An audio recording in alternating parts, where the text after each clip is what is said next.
थोड़ी सी माजरत कि हम थोड़ा सा लेट हो गए इवेंट स्टार्ट करने में। बट इवेंचुअली मैं उम्मीद करती हूँ कि जब आप लोग सब यहाँ से जाएंगे तो बहुत ही खुश होके जाएंगे और बहुत सारी नॉलेज के साथ जाएंगे इंशाल्लाह ताला। Okay, so before we begin मैं चाहूंगी कि जो इस सेंटर के डायरेक्टर हैं सर यासिर हुसैन, वो आए और थोड़ा सा हमसे मुखातिब हो सकें ताकि सबको पता चल सके क्लाइमेट एक्शन सेंटर असल में है क्या और आज यहाँ पे आपको क्यों बुलाया गया। सर यासिर।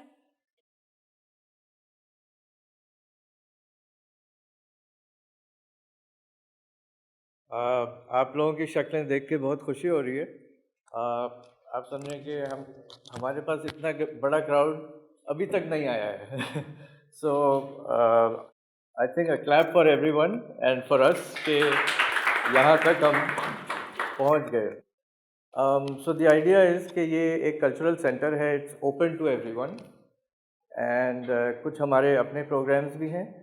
ये क्लाइमेट एक्शन सेंटर है और ये प्रोजेक्ट है दरिया लैब का। और जो लोग अगला सवाल करते हैं जनाब आपकी फ़ंडिंग कहाँ से है, तो हमारी फ़ंडिंग तारा क्लाइमेट जो कि एक इंटरनेशनल इदारा है साउथ ईस्ट एशिया में, वो वहाँ से हमारी फ़ंडिंग होती है। और हमारा $100,000 का प्रोजेक्ट है और उसके वेरियस कंपोनेंट्स हैं जिसमें कि हम लोग ग्रीन एनर्जी पे भी काम करते हैं, हम लोग मैंग्रोव्स पे भी काम करते हैं, हम सिपा पे भी काम करते हैं, हम लिटिगेशन में भी जाते हैं, हमारा लॉ का भी एक कमरा ऊपर है और हम कल्चर चेंज पैदा करना चाहते हैं। तो इसमें ये हमारा कलेक्टिव एफर्ट है और हम बहुत खुशी है कि रियाज साहब आज मौजूद हैं। इनसे सालों से बातचीत हो रही है लेकिन कभी मुलाकात नहीं हुई। सो with these words, I think.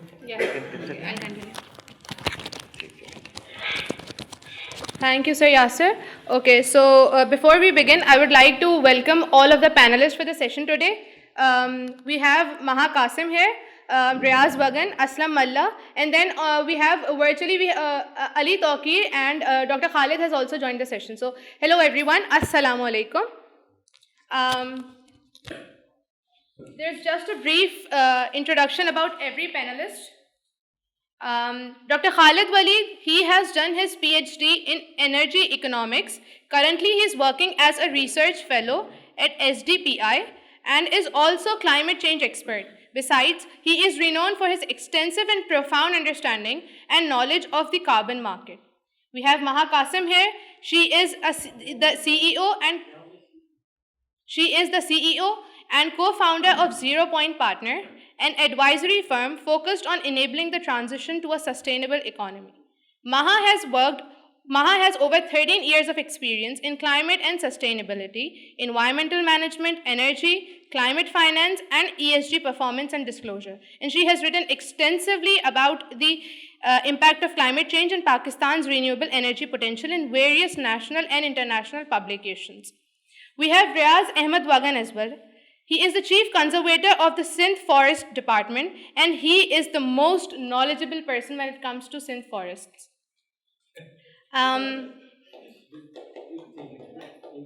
Then we have Aslam Malla here.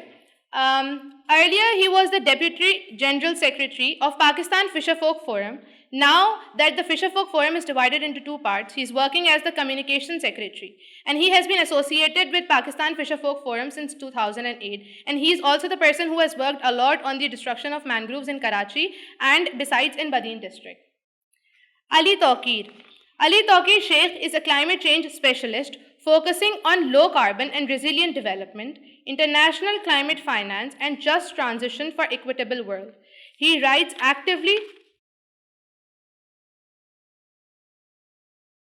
His articles are frequently published in Dawn newspaper, and he has designed and developed and delivered several regional, national, and subnational level projects, programs, and portfolios.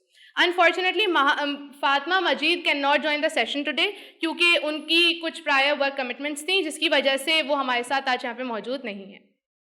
Okay, so to begin the session, we have experts here related to carbon market, related to blue carbon. They have immense knowledge about it. So we'll start the session. मेरा सबसे पहला सवाल sir आपसे है, mister Aslam.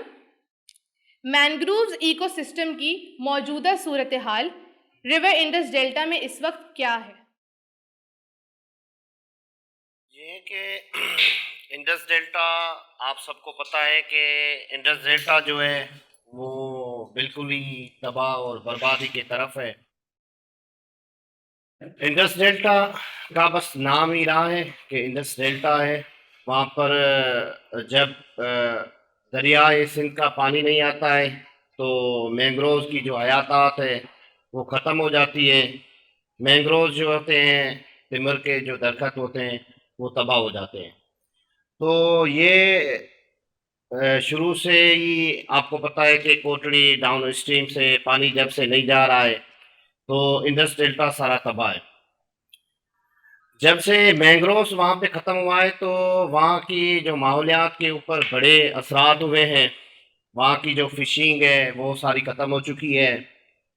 वहाँ के जो cyclone का जो दबाव होते हैं वो भी मैंग्रोव्स के दरख्त जब होते हैं तो वो भी कम होते हैं। आपको बताते चलें कि एक फ़िश है, वो तो ज़्यादातर फ़िशें हैं, लेकिन झींगो फ़िश जो है वो मैंग्रोव्स के बीच में, मैंग्रोव्स के दरख्तों में जो है वो अंडे देते हैं, बच्चे देते हैं। तो वो भी अभी ख़त्म होने लगी है, क्योंकि जब से ये इंडस डेल्टा में पानी नहीं जा रहा है, इंडस डेल्टा तबाह हो रही है। इंडस डेल्टा में पानी नहीं जाने की वजह से मैंग्रोव्स के जो दरख्त हैं वो सारे ख़त्म हो चुके हैं। ठट्ठा, बदीन, सजावल, ये सारा जितना भी एरियाज़ है वो सारे इंडस डेल्टा के एरियाज़ हैं, वो सारे तबाह हैं। वहाँ के जो फिशरमैन हैं वो फिशिंग और मैंग्रोव में जो फिशिंग पलती थी, पानी दोनों एक मीठा पानी और कड़वा कड़वा पानी जो है आपस में मिलते थे, तो उसमें फिशिंग जो बढ़ती थी और ज़्यादा तादाद में जो है वहाँ पे फिशिंग होती थी। अभी वो फिशिंग नहीं रही है वहाँ पर, तो लोग जो है वो माइग्रेशन करके मुख्तलिफ जो शहरों में वो वहाँ पे जा रहे हैं। तो हम, आपको पता है कि पाकिस्तान फिशर फोक फोरम ने तो इंडस डेल्टा के ऊपर बड़े जो है वो बातचीत की है, काम किए। हम तो शुरू से कह रहे हैं कि सिंधु दरिया में जो है वो पानी छोड़ा जाए ताकि जो है वो इंडस डेल्टा हमारी जो है वो बहाल हो जाए।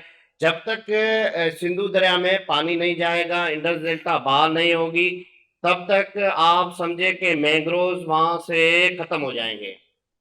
अगर मैंग्रोव्स ख़त्म हो जाएगी तो आपको पता है कि मैंग्रोव्स जो है वो इतने फ़ायदेमंद है कि वो इंसानी इंसानी जानों के लिए तो फ़ायदेमंद है, लेकिन फ़िशिंग के लिए भी फ़ायदेमंद है। वहाँ के माहौलियात जो जिसमें बड़ा रोल है वो मैंग्रोव्स का है, तिमिर का है। लेकिन जब जब से ये तिमिर की कटाई हो रही है, वहाँ पे आप देखेंगे बाकी बाकी जो तिमिर मैंग्रोव्स बचे हैं, कराची से लेकर केटी बंदर, शाह बंदर, जाती, बदीन तक आप देखेंगे, वहाँ पे बड़े-बड़े जो सरमाएदार वहाँ पर आकर जो है फैक्ट्रियाँ, अभी आपको बताते चलें कि वहाँ पर एलएनजी टर्मिनल लग रहा है। तो उस वजह से भी मैंग्रोव्स की जो है वो मैंग्रोव्स के ऊपर बड़े असर हो रहे हैं, मैंग्रोव की जो है वो कटाई हो रही है। वैसे भी वहाँ के जो वडेरे हैं, वहाँ के जो सरमाएदार हैं, वो मैंग्रोव्स की कटाई करके जो है वो बाहर भेज देते हैं। तो उसके ऊपर भी हम बार-बार बातें करते रहते हैं, उनके ऊपर भी हम आवाज़ उठाते रहते हैं। लेकिन ये साईं हमारे साथ है, गवर्नमेंट का बंदा, तो हम इनको भी कहेंगे कि वहाँ पर जो है वो आप कंट्रोल करें ताकि मैंग्रोव्स बच जाए। मैंग्रोव्स जब तक नहीं बचेगी तो हमारी वहाँ के जितने भी माहौलियात हैं, जितने भी हमारी वहाँ पे फिशिंग है, जो हमारी इंडस डेल्टा है वो नहीं बचेगी। वो बार-बार साइक्लोन आता है, तो साइक्लोन को भी रोकने के लिए हमें जो है वो मैंग्रोव्स चाहिए। आपको बताते चलें कि 99 में जो साइक्लोन बदीन के एरिया में जो साइक्लोन आया था, उसमें अगर मैंग्रोव्स नहीं होता तो उससे भी ज़्यादा वो नुकसान करते। अभी वहाँ पर बदीन की आपको सूरत हाल बताएं कि 1200 एकड़ के ऊपर मैंग्रोव्स थे। 1200 एकड़ के ऊपर मैंग्रोव थे, अभी 1 एकड़ के ऊपर भी मैंग्रोव आपको नजर नहीं आएगा बदीन के एरिया में। तो देखिए सूरत हाल सारी जो है वो तमाम खतरनाक है, खराब है। जब तक इनके ऊपर गवर्नमेंट ध्यान नहीं देगी और हमारे जितने भी इदारे जो काम कर रहे हैं, हम चाहते हैं कि वो ग्राउंड लेवल पे आकर काम करें। ये नहीं है कि बड़े शहरों में बैठकर वहां पर कॉन्फ्रेंस करके कहे कि हम जो है वो ब्लू कार्बन के ऊपर काम करें, मैंग्रोव के ऊपर काम करें, टिम्बर के ऊपर काम करें। हम आपको बताते चले कि फिशर फोक फोरम ने हमेशा ग्राउंड लेवल पे काम किया है। हमने जहां पर भी काम किया है ग्राउंड लेवल पे काम किया, लोगों से मिलकर काम किया, लोगों के कहने पे काम किया है। लोगों के लिए जो चीजें अच्छी होती है हमने उनके ऊपर काम किया। हमने वहां पे जाकर देखे हैं, हमने वहां पर लोगों से मिलकर जो है मैंग्रोव के ऊपर जो है वो बातचीत भी की है, मैंग्रोव को जो है बढ़ाने की बातचीत की है। और वहां पे जितने भी इदारे आ रहे हैं हम चाहते हैं कि वो आकर वहां पर जो है मैंग्रोव के दरख्त लगाए, हम उनके साथ हैं। Thank you so much, sir. Moving onwards, अब ये सवाल जो है ये मेरा आप सब पैनलिस्ट से है। आज जिस मौजू पे हमें असल में बात करनी है वो है ब्लू कार्बन। क्या चीज़ है ब्लू कार्बन? तो इस पे मैं आप सबसे ये पूछना चाहती हूँ कि आप लोगों की ब्लू कार्बन के हवाले से क्या अंडरस्टैंडिंग है, और ये जो वर्ड रिस्टोरेशन है जो मैनग्रूव्स इकोसिस्टम के लिए इस्तेमाल किया जाता है कि मैनग्रूव्स को रिस्टोर कर रहे हैं, तो what does it mean by that?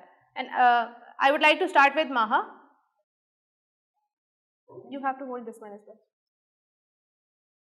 So I'm not an expert on blue carbon, but my understanding of blue carbon is essentially being able to sequester or store carbon dioxide in the sea or sea products, sea-related products. So it could be your seaweed, your grasses, जो समंदर के अंदर आपके पौधे, plants वगैरह होते हैं, उसमें जो carbon sequester होता है. Plankton is a big thing, which also is a food for whales and fish, that marine biology essentially that lives in the sea. वो जो absorb करते हैं, जो basically आपका समंदरों का carbon storage है, that is my understanding of blue carbon.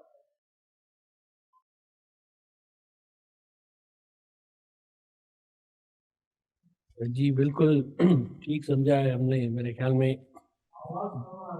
अच्छा, blue carbon आ रही है अभी?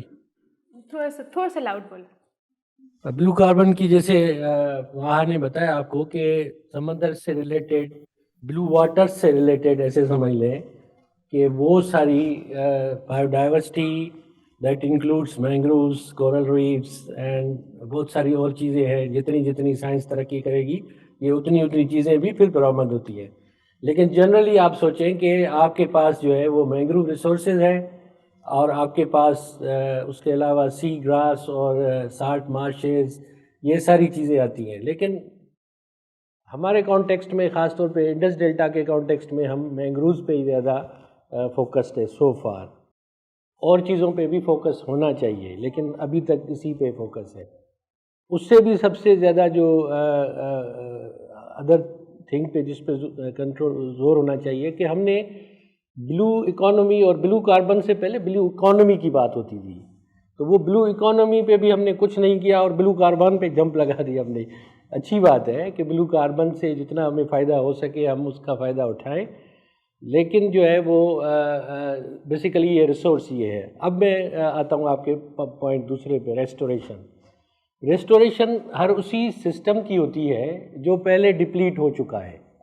आप समझ लें कि मैंग्रोव्स, हम समझते हैं कि मैंग्रोव इकोसिस्टम जो था that was in very well condition, लेकिन अब वो डिप्लीट हो चुका है या ख़राब हो चुका है या जो है ख़त्म हो चुका है। अब उसमें हम उसकी रेस्टोरेशन कर रहे हैं। अब इसमें देखना ये होगा कि कौन कौन सी रिसोर्स आपकी डिप्लीट हुई है। तो मैंग्रोव्स एक सर्टन जो हमारा रिकॉर्ड है वो ये बताता है कि अर्ली जो हमारे एस्टीमेट थे वो ये थे कि तकरीबन कोई 2,60,000 हेक्टेयर के करीब हमारे पास मैंग्रोव्स थे डिफरेंट एज क्लासेस में। That was way back in 60s जो हमारी एस्टिमेशन थी। That estimation was based on maps, survey maps, और उस पर जब हमारे पास जो है वो सैटेलाइट इमेजेस आए तो उसके बाद हमें पता चला कि हमारे पास रिसोर्स जो है वो 1,07,000 हेक्टेयर के करीब है। अब वो रह गई है इतनी, इस बीच में इतनी सारी डिप्लीशन हुई या ये रिसोर्स ही इतनी थी, ये एक बहुत बड़ा सवाल है जो हम लोगों ने उस पर पेपर्स भी लिखे हैं। उस कॉन्टेक्स्ट में मैं डीप नहीं जाना चाहता। अब हम ये समझते हैं कि जब से ये सैटेलाइट इमेजेस आए उसके बाद उस वक्त हमारे पास 1 लाख हेक्टेयर मैंग्रोव्स थे out of 600,000 hectares. 6 lakh hectare area था हमारा और उसमें से 1 लाख पे हमारे पास था। अब साथ साथ आपको ये फेनामेना इस तरह समझना होगा रेस्टोरेशन का कि जो आपके पास मैंग्रोव्स हैं उनको तो आपने प्रोटेक्ट करना है, जो आपके पास डिप्लीट हो चुका है एरिया उसमें आपने दरख्त लगा के या दरख्त बचा के उसको रेस्टोर करना है। ये एक पूरा प्रोसेस है जिसमें हम लोगों ने हाथ डाला। मुख्तलिफ NGOs का उसमें रोल है, WWF का रोल है, IUCN का रोल है, Sindh forest department was always there. तो अब हम ये क्लेम करते हैं कि वो जो 1 लाख हेक्टेयर थे इन 2000 और 2005, now we have reached about 260 again. उस स्टेज पे हम अगेन पहुंच चुके हैं जिसमें हमारे पास डिफरेंट एज ग्रेडेशन में मैंग्रोव्स मौजूद हैं। ठीक है, अब उसको फिर हम लिंक करते हैं अब पिछली बात से कि इन्होंने कहा कि जैसे फिशर फोम का अपना एक पर्सपेक्टिव है, उसको हम डिनाई नहीं करते कि डिप्लीशन भी हो रही है, डिग्रेडेशन भी कुछ एरियाज़ में हो रही है। डेफिनेटली कराची की सराउंडिंग का जो एरिया है ये टोटल 2000 हेक्टेयर है। जो मड फ्लैट्स हैं, कोरंगी क्रीक को आप अलग करके बाकी को दे दें, उसका हमने एनालिसिस किया है, दैट इज़ अबाउट 2000 हेक्टेयर्स। उसमें 2010 में जो है कोई 1900 एकड़ के करीब हेक्टेयर के करीब फॉरेस्ट था। अब वो कम होके कोई 1750 के करीब बचा है जाके। कुछ एरिया वहाँ पे डिप्लीट हुआ है क्योंकि ये जो ज़मीन की अलॉटमेंट है ये होती है और इस तरह की चीज़ें होती हैं। तो ये एक अब ये जैसे हमारे सामने मेरे बहुत सारे स्टूडेंट्स हैं, चीज़ों का प्रॉपर पर्सपेक्टिव का पता होना ज़रूरी है। हम लोग ये जो डिस्ट्रक्शन की बातें करते हैं और पानी ना आने की बातें करती है, ये सब सच है, लेकिन we have to live with this system. हमारे पास जैसे भी 2010 का फ्लड आया, उससे पहले फ्लड कम थे, अब रेगुलरली थोड़े बहुत फ्लड आ रहे हैं, उससे भी मैंग्रोव्स का जो है वो फ़ायदा होता है। लेकिन एक बेयर मिनिमम जो हमने कहा था कि 10 मिलियन एकड़ फीट पानी जो है वो जाना चाहिए, वो सीरियसली हमें उस पर बैठ के काम करना होगा। यहाँ पे ये होता है या तो बहुत सारा पानी छोड़ दिया जाता है जब फ्लड होता है, या फिर बिल्कुल ही ज़ीरो कर दिया जाता है। इस चीज़ पे काम करने की ज़रूरत है। मैंग्रोव रेस्टोरेशन कामयाबी के साथ हमने की है और वो आप देखेंगे कि हमने जैसे आगे जाके ब्लू कार्बन की सेल की भी बात की करेंगे तो उस पर ये साबित हो चुका है कि we have restored the ecosystem to a greater extent and this is long term process. एक दिन की बात नहीं है, इसमें हम सब स्टेक होल्डर्स को मिलके इसको जो है वो आगे भी बढ़ाना है। I would like to request all the panelists to give their answers, like to keep it very short because we are running out of time. So I would like to ask Sir Ali Tawqir and then to Sir Khalid Waleed to answer this question. बहुत शुक्रिया आपका। मैं आपको थोड़ा सा disturb करूंगा और उसके बाद कोशिश करूंगा कि इससे पहले कि आप तलवारें लेके मुझे मारना शुरू करें मैं भाग जाऊंगा। तो बराह करम मेरी बात पहले सुन लीजिएगा। हम सो रहे थे सिंध में, कोई आया और आपके मैंग्रोव्स खरीद के चले गए। एक तो मैं ये सवाल जवाब दूंगा कि उसने क्यों खरीदे, दूसरा मैं जवाब दूंगा किस कीमत पे खरीदे, और तीसरा मैं कहूँगा कि इसका कुछ हो सकता है या नहीं हो सकता। मेन क्वेश्चन वो है। पहले ये कि उन्होंने क्यों खरीदे। वो इसलिए खरीदे कि क्लाइमेट चेंज की वजह से हवा में जो कार्बन ज़्यादा है, दुनिया में टेक्नोलॉजीज हैं उसको कैप्चर करने की, और कैप्चर करने की कॉस्ट होती है। जो मैंग्रोव्स की जड़ों में कार्बन कैप्चर होता है उसकी कॉस्ट बाकी ये फॉरेस्ट्री के या बाकी कॉस्ट से आधी से भी कम है, और एफिशिएंसी 8 या 10 टाइम ज़्यादा है। एग्जाम्पल, अगर 1 हेक्टर आप फॉरेस्ट लगाएं तो उससे उतना कार्बन की आपकी कैप्चर नहीं होगा जितना मामूली से रकबे 2 घरों के बराबर मैंग्रोव से हो जाएगा। 6 टाइम्स फर्क है। आप इसे करिए, इसका 1 एकड़ फॉरेस्ट्री के 6 या 8 एकड़ के बराबर है। और पाकिस्तान में 50 साल से हम सिर्फ फॉरेस्ट्री के एकड़ लगाते हैं। दूसरी बात यह है कि फॉरेस्ट्री की सर्वाइवल वगैरह की रेट बड़ी बुरी होती है, इसकी जो है बड़ी कम होती है। तो मेन मेन मकसद ये है कि कंपनियां जो हैं वो आप खरीदना चाहती हैं कि आपके मैंग्रोव्स का ठेका ले लें और अपने कार्बन सिक्वेस्ट्रेशन के लिए इस कोटे के अगेंस्ट इस्तेमाल करें। तो हम सो रहे थे चंद साल पहले, 2015 में, 7 साल पहले लोगों ने आके खामोशी के साथ नेगोशिएट किया और पाकिस्तान के मैंग्रोव्स का 2/3 से ज्यादा जो है अगले 50 साल के लिए ठेके पे ले लिए। वो जो चीजें कहते हैं वो चीजें हैं जो असलम कहता है नहीं हो रही। असलम कहता है ये मैंग्रोव्स कम हो रहे हैं, वो कह रहे हैं जी हमने बहुत ज्यादा बढ़ा दिए हैं। गवर्नमेंट कहती है कि जो हमारा गिनीज बुक रिकॉर्ड में नाम आ गया, हमने इतने ज्यादा मिलियन ट्रीज लगा लिए। मगर जो कंपनीज है वो अपना क्लेम करती है। वो अपना क्यों क्लेम करती है? कि वो जस्टिफाई करना चाहती है कि जो जो जो इनकम वो कर रहे हैं उसके एवज वहां पे जो है हम फॉरेस्ट्री लगा रहे हैं।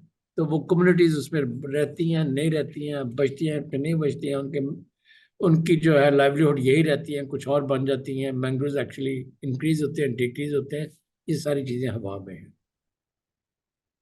एक चीज जो दूसरी चीज है कि दुनिया में कार्बन बेचने के 2 तरीके हैं। एक इसको वॉलंटरी मार्केट कहते हैं कि मैं आपको बेच दूं, आप मुझे बेच दें। दूसरी रेगुलेटरी मार्केट होती है कि मैं हुकूमत सिंध को या हुकूमत पंजाब को बेच दूं या वो मुझे बेच दें। तो जो वॉलंटरी मार्केट है उसमें फ्रॉड और धोखेबाजी बहुत ज्यादा होती है और उसका रेट भी ज्यादा नहीं मिलता, क्योंकि ये 2 इंडिविजुअल्स के दरमियान है। उसके दरमियान रेगुलेटर नहीं आता, उसमें पेरिस एग्रीमेंट नहीं आता, उसमें क्लाइमेट चेंज का कन्वेंशन नहीं आता। तो जो सिंध से खरीदा गया है वो वॉलंटरी कार्बन मार्केट में खरीदा गया है, जिसके ऊपर करप्शन के चार्जेस इस वक्त बहुत ज्यादा ग्लोबली, पाकिस्तान की मैं बात नहीं कर रहा, ग्लोबली बहुत ज्यादा है। इतने ज्यादा है कि दुनिया की सबसे बड़ी फर्म जिसके 70% से ज्यादा शेयर हैं, उसके सीईओ को भी रिजाइन करना पड़ा है। इतने ज्यादा है कि 5-6 कंपनीज ने मिल के अपने लिए एथिकल प्रैक्टिस के असूल बनाने की कोशिश की है कि किस तरीके से मार्केट में क्रेडिबिलिटी रहे। पाकिस्तान की कोई पॉलिसी एग्जिस्ट नहीं करती थी सूबे में या फेडरल लेवल के तहत जिसके तहत आप 50 साल का एग्रीमेंट करें और extendable by another 3 decades. Another 3 decades would mean end of the century perhaps. अब ये एक हिसाब से in my personal view is a way to, मैं उसको बाज़ औक़ात कहता हूँ इसको क्लाइमेट कॉलोनियलिज्म कह लीजिए, कि एक प्राइवेट सेक्टर की कंपनी आए, डेवलपिंग कंट्री के पास वो कैपेसिटी ना हो कि सही साइंटिफिक वर्क कर सके, फाइन प्रिंट को पढ़ सके, एमिशंस के बारे में अपनी एक सेंस को सही कर सके, एक अनइक्वल एग्रीमेंट करें और 10, 20, 30, 40, 50 मिलियन टेबल पर रख के आप उसके लालच में जो बिलियंस आपने कमाने थे उससे आप हाथ धो बैठे। अच्छा, बिलियंस पैसा तो ठीक है, हम गरीब मुल्क का, हमें जरूरत है, वहां पे लोग रहते हैं, हर किसी को जरूरत है। इक्वली इंपॉर्टेंट ये होता है कि your right to do any other development there is compromised in some ways, you sign away your sovereignty in that area. और ये पाकिस्तान का मसला नहीं है, दुनिया के बहुत सारे ममालिक का मसला है। कोई सवाल होगा तो मैं उसका जवाब दे सकूंगा, मगर जो चीजें मैंने कही हैं उसको पहले एक दफा मैं इस तरह से समराइज करने की कोशिश करता हूं कि जो 10 बिलियन ट्रीज का या 1 बिलियन ट्रीज का जो पाकिस्तान ने प्रोजेक्ट किया उसको 8 पे तकसीम कर लें तो उससे ज्यादा जो है आप कार्बन रिस्टोर कर सकते हैं अपने मैंग्रोव्स में at nominal cost compare to that one. और सिंध का जो जो जो शेयर होता है उसमें वो बहुत ज्यादा होता है as a province, because it's हमें पता नहीं है, ये भी आपके डिस्कस करने की चीज है कि ये सूबाई मसला है कि फेडरल मसला है। जहां तक मेरी समझ में आता है ये जमीन सिंध की है, ये मसला फेडरल नहीं है, सूबाई है। और सिंध की हुकूमत को अपने लॉज बनाने हैं, पॉलिसीज बनानी है, ठीक है, वो फेडरल गवर्नमेंट की भी होनी चाहिए, मैं ये नहीं कहता हूँ वो नहीं होनी चाहिए, मगर ये नहीं हो सकता कि आप सो रहे हो और कोई और आके बाहर बाहर से एग्रीमेंट साइन करके एक एग्रीमेंट कर ले और हाँ वो प्रॉफिटेबल ही हो मगर आपकी सॉवरेनिटी साइन अवे हो जाती। तो मैं फ़िलहाल तो ज़रा खामोश करता हूँ। मुझे मालूम है कि मैंने जो चीज़ें कही हैं बाज़ लोगों ने पहले पढ़ी हुई हैं, उनको मालूम है, उनकी सेंसिटिविटी बहुत ज़्यादा है ऐसी चीज़ों के बारे में। बहुत सारे लोगों के लिए ये नई चीज़ होगी। मैंने अभी आपको पाकिस्तान स्पेसिफिक एग्रीमेंट है उसका बहुत ज़्यादा जिक्र नहीं छेड़ा। मैंने सिर्फ ये कहा है कि आपने वॉलंटरी एग्रीमेंट एक किया है, वॉलंटरी पार्टी के साथ किया है, वॉलंटरी मैकेनिज्म के तहत किया है, और उस वक्त किया है जिस वक्त आपकी प्रोविंशियल पॉलिसी एग्जिस्ट नहीं करती थी, नेशनल पॉलिसी एग्जिस्ट नहीं करती थी। अब आपका फैसला है, आप देखेंगे कि सूबे में उसके साथ आपके मैंग्रोव्स प्रोटेक्ट हो रहे हैं कि नहीं हो रहे, आपको इक्विटेबल इनकम मिल रही है कि नहीं मिल रही, कम्युनिटीज को बेनिफिट हो रहा है कि नहीं हो रहा, कार्बन कैप्चर उसमें हो रहा है कि नहीं हो रहा। ये सारे क्वेश्चन साइंटिफिक टेक्निकल क्वेश्चन हैं। I be happy to speak about them अगर मुझसे कोई सवाल पूछेगा तो। रियासत जी, फकीर साहब को जवाब देने से पहले मैं आपसे एक रिक्वेस्ट करूंगा। जरा ऊंची बोलिएगा, आवाज नहीं आ रही। Sir, the floor would be open later. नहीं, वो कोई और बात नहीं। Okay. तौकीर साहब अस्सलाम वालेकुम। मैं Haider Raza Khan, project director NDRMS project. Riyasat Bagan साहब यहाँ मौजूद हैं, वो इसको डिटेल रिस्पॉन्ड करेंगे क्योंकि वो इस एग्रीमेंट को साइन होने से लेकर आज तक जो है वो तमाम चीज़ों में ऑन बोर्ड थे, और वो ये आपको बताएंगे कि जी ये हाईएस्ट फोरम पे सिंध कैबिनेट और चीफ मिनिस्टर के मंजूरी से और ये सिंध गवर्नमेंट के ऑन बोर्ड रख के सिंध गवर्नमेंट ने किया है, ये सिंध फॉरेस्ट डिपार्टमेंट ने ये एग्रीमेंट नहीं किया। लेकिन हम इससे पहले ये जानना चाहते हैं कि अली तौकीर साहब जो कह रहे हैं या उनका जो पॉइंट ऑफ व्यू है, क्या हमारे पैनलिस्ट जो ऑनलाइन मौजूद हैं हमारे साथ या यहाँ जो लोग मौजूद हैं इनके पास भी इसके सिलसिले में कोई नॉलेज है, कोई चीज़ है, तो ताकि इकट्ठा ही हम सबका जवाब दें बजाय के इंडिविजुअली एक एक का जवाब दें। शुक्रिया। Sir Ali, would you like to answer or should I continue? मैं इनके साथ बायोलैटरल एक्सचेंज में नहीं पढ़ना चाहता। These are technical issues, emotional होने की जरूरत नहीं है। मेरा क्वेश्चन सिर्फ एक था, क्या हमारे पास कार्बन ट्रेडिंग की पॉलिसी है नेशनल या प्रोविंशियल लेवल जिसकी बेसिस पे आप किसी के साथ कोई कॉन्ट्रैक्ट या एग्रीमेंट कर सके? क्या आपकी सिंध असेंबली ने उसको अप्रूव किया? क्या वहाँ पे किसी जगह पे ये डिस्कस हुआ? क्या डिपार्टमेंट में ऐसी कोई फाइल एग्जिस्ट करती है जो हमें दिखा सके कि जी ये फेडरल गवर्नमेंट के पास गया था तो उसके मिनट्स में आया था? क्या हमें उसके मिनट्स रिलीज हो सकते हैं, नजर आ सकते हैं कि कब प्रेजेंट हुआ था, कब अप्रूव हुआ था, किसने वोट दिया था, किसने वोट नहीं दिया था? ये थोड़ी सी इन्फॉर्मेशन का डिस्क्लोजर हो जाए तो लोग कंफर्ट में आ जाएंगे। लड़ने की तो इसमें कोई बात नहीं है, ये तो ट्रांसपेरेंसी की और कम्युनिटीज के राइट्स की बात है। मैं बताता हूँ सर। तौकीर साहब, सबसे पहले तो इस चीज़ को इस तरह हम लेते हैं कि 2013 में जब ये MOU हुआ था उस वक्त that everything with reference to carbon trading was in infancy, और अभी तक फेडरल गवर्नमेंट की कोई फाइनल पॉलिसी नहीं हुई। दुनिया के कम से कम 40 से 50 मुल्क ऐसे थे जिन्होंने वॉलंटरी ट्रेडिंग की है, और उनमें क्वेश्चन मार्क्स हैं या नहीं है ये एक अलग बात है। सिंध गवर्नमेंट का ये पायनियर एक जो है वो समझ लें कि इनिशिएटिव था जिसमें हमें एक ऑफर आई। वो ऑफर आप ये सिर्फ समझ लें कि ये हमने कोई चीज़ उठा के नहीं दी किसी को। They have to kind of finish this thing. They have to show the उनको प्रूफ्स देने हैं। उसके बाद हर साल, हर 2 साल बाद ये ट्रेडिंग होगी। ये वन फॉर ऑल ये नहीं है, एक दफ़ा ये नहीं हुई। और आपसे मैं सिर्फ एक चीज़ जो है वो शेयर करूं, सिर्फ वो आप पढ़ लें। 2022 में वर्ल्ड बैंक ने इसी मैंग्रोव्स का जो एस्टीमेट लगाया that was 80 turns per hectare. अगर हमें 80 टन्स पर हेक्टेयर एक वर्ल्ड बैंक के पैनल और हाईली एक्सपर्ट पैनल ये देता है 80 टन्स पर हेक्टेयर, उसी को हमने 560 टन CO2 पे बेचा है, 10 टाइम्स ज्यादा। आप क्या बात कर रहे हैं? ये इस तरह नहीं है, ये इसमें हाईली टेक्निकल चीजें इन्वॉल्व हैं।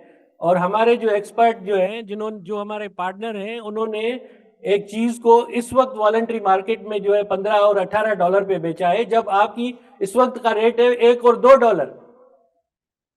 तो ये कॉन्टेक्स्ट में जाएं आप चीजों के, और इस तरह कहने से कि वो रिसोर्स। अच्छा, दूसरी जो बात है, ये यहाँ पे बहुत सारे स्टूडेंट हैं, आप लोग जाके पेपर्स पढ़ लें, मैंग्रोव्स की ज़्यादातर जो कार्बन सिक्वेस्ट्रेशन होती है वो मैंग्रोव सॉइल्स में होती है। Mangroves are itself very slow growing species, और हमारे जो टेरेस्ट्रियल फॉरेस्ट है उससे 10 गुना ज्यादा है। उनकी सॉइल में इतना कार्बन नहीं होता। हमने सॉइल कार्बन नहीं बेचा और वो कोई लेता भी नहीं है, क्योंकि दैट इज अल्कोथनस और वो हिस्टोरिक है। हम वो चीज बेच रहे हैं जो रेस्टोर हो रही है और जो हम लोग एडिशनैलिटी क्रिएट कर रहे हैं। इस तरह नहीं होता कि अब इतने बड़े फोरम पे आप आके ये कहें कि ये जो चीजें वो सोए हुए थे। हम ना पहले सोए हुए थे और ना हम अभी सोए हुए हैं। हम अपनी गवर्नमेंट के लिए लिहाज से पूरे का पूरा जो हम समझते हैं कि इस वक्त बेस्ट पॉसिबल जो है वो ट्रेडिंग होती, वो हम कर रहे हैं। हमारी फेडरल गवर्नमेंट ने क्या किया, वहां पे ऐसे एक्सपर्ट थे जिन्होंने ऐसे एनडीसी साइन कर दिए, जबकि एक ऐसा मुल्क जिसने अभी तक कोई तरक्की नहीं की, और हमने कह दिया कि हमने तरक्की नहीं करनी और ये सारा कुछ हम एनडीसी में दे देंगे। उनको तो कोई नहीं पूछता, और हमने राइटिंग में, रिटन में, ऑन रिकॉर्ड उनकी मुखालफत की है कि ये आपने गलत किया है। तो ये चीजें जो है इस तरह के कॉन्टेक्स्ट में ना जाए। चीजें ठीक है, इसको हम और इम्प्रूव कर सकते हैं, यस, और हम नॉलेज आती जाती है, रिसर्च होती जाती है, उसमें चीजें बहुत सारी आती हैं, लेकिन इस वक्त करंट नॉलेज में हम समझते हैं कि ये बेस्ट पॉसिबल ऑप्शन था जो हमने एक्सेप्ट किया है। Thank you. Thank you, sir. मैं आपका मशकूर हूँ कि आपने एग्री किया कि पॉलिसी पहले भी नहीं करती थी, इस वक्त भी नहीं कर रही है। मैं बहुत मशकूर हूँ आपने ये कहा। मैं आपसे फुली एग्री करता हूँ कि हमने एक ट्रांजैक्शन की, 50 इयर्स की कंसेशन दी, आउटसाइड पार्टीज को दी, कंसोर्शियम को दी, without having a national policy और प्रोविंशियल पॉलिसी फॉर दिस। मगर एक चीज मैं जरूर अर्ज करना चाहूंगा, आपने जो कीमत पे फरमाया बिल्कुल सही फरमाया, मैं उसको क्वेश्चन नहीं करूंगा। जिस चीज को मैं क्वेश्चन करूंगा वो that is the following. Voluntary market की क्रेडिबिलिटी और ट्रांसपेरेंसी के बारे में बहुत क्वेश्चन है, और सारे 40-50 मुल्कों में क्वेश्चन है, इंक्लूडिंग दिस कंट्री, ठीक है। और वो मार्केट कोलैप्स भी हुई है। और दुबई में, यूएई में जो अभी कॉप हुई, COP failed to give an agreement on carbon trading. Article 6.1, 6.2, 6.4, 6.6 वो अप्रूव नहीं हुए थे, जिसकी वजह से ये वॉलंटरी मार्केट कोलैप्स हुई है। जो रेट्स आप बतला रहे हैं और जो रेट्स रेगुलेटरी मार्केट के होंगे जो इन आर्टिकल्स के अप्रूव होने के साथ आते हैं, उन दोनों में बहुत फर्क है। जो मार्केट इस वक्त ब्लॉसम कर रही है वो है रेगुलेटरी मार्केट। यही चीज आपने जिस वर्ल्ड बैंक की स्टडी का रेफर किया, मैं उसमें एंगेज था। आई हैव फुल आइडिया कि उस रिपोर्ट में क्या क्या है, मुझे थोड़ा सा अंदाजा है उसका, ठीक है। मगर वो भी कोई साइंटिफिक स्टडी नहीं थी, क्योंकि जिस सबसे बड़ी जो उसकी रिकमेंडेशन थी वो ये थी कि जी पहले मेजर करें कि आपके फॉरेस्ट की हैं कितने, उनकी डेंसिटी क्या है, उनकी एजिंग क्या है, उनका कार्बन सिक्वेस्ट्रेशन का पोटेंशियल क्या है। अब वो हमने नहीं किया, अभी तक हमारे पास उसकी कोई मेजरमेंट नहीं है। मगर जो इंपॉर्टेंट चीज जो मैं अर्ज करना चाह रहा हूँ, regulatory market is 6 times more. इस वक्त जो आपकी कंसेशन है, इसकी एक्यूमुलेटेड कॉस्ट प्रेजेंट कॉस्ट के ऊपर देखी जाए तो इट विल गिव रफली $2 billion ओवर 60 ईयर पीरियड, जिसका 60% जो है वो प्रोपोनेंट का, 40% गवर्नमेंट ऑफ पाकिस्तान का। और गवर्नमेंट ऑफ पाकिस्तान का भी वो जो इनिशियल एक्सपेंडिचर है वो गवर्नमेंट ऑफ पाकिस्तान के डिपार्टमेंट्स ने खर्च किया है, वो प्राइवेट सेक्टर ने खर्च नहीं किया। एट द सेम टाइम अगर इसी कंसेशन के साइज को उठा के मैं रेगुलेटरी मार्केट में जाऊं तो आज के हिसाब से उसकी $8 बिलियन वैल्यू है। और अगर मैंने रेगुलेटरी मार्केट के साथ किया हो तो मैं प्राइवेट सेक्टर को कभी 25, 30 या 40% तक ले जाने दूंगा, उसको स्क्वीज करके रखूंगा।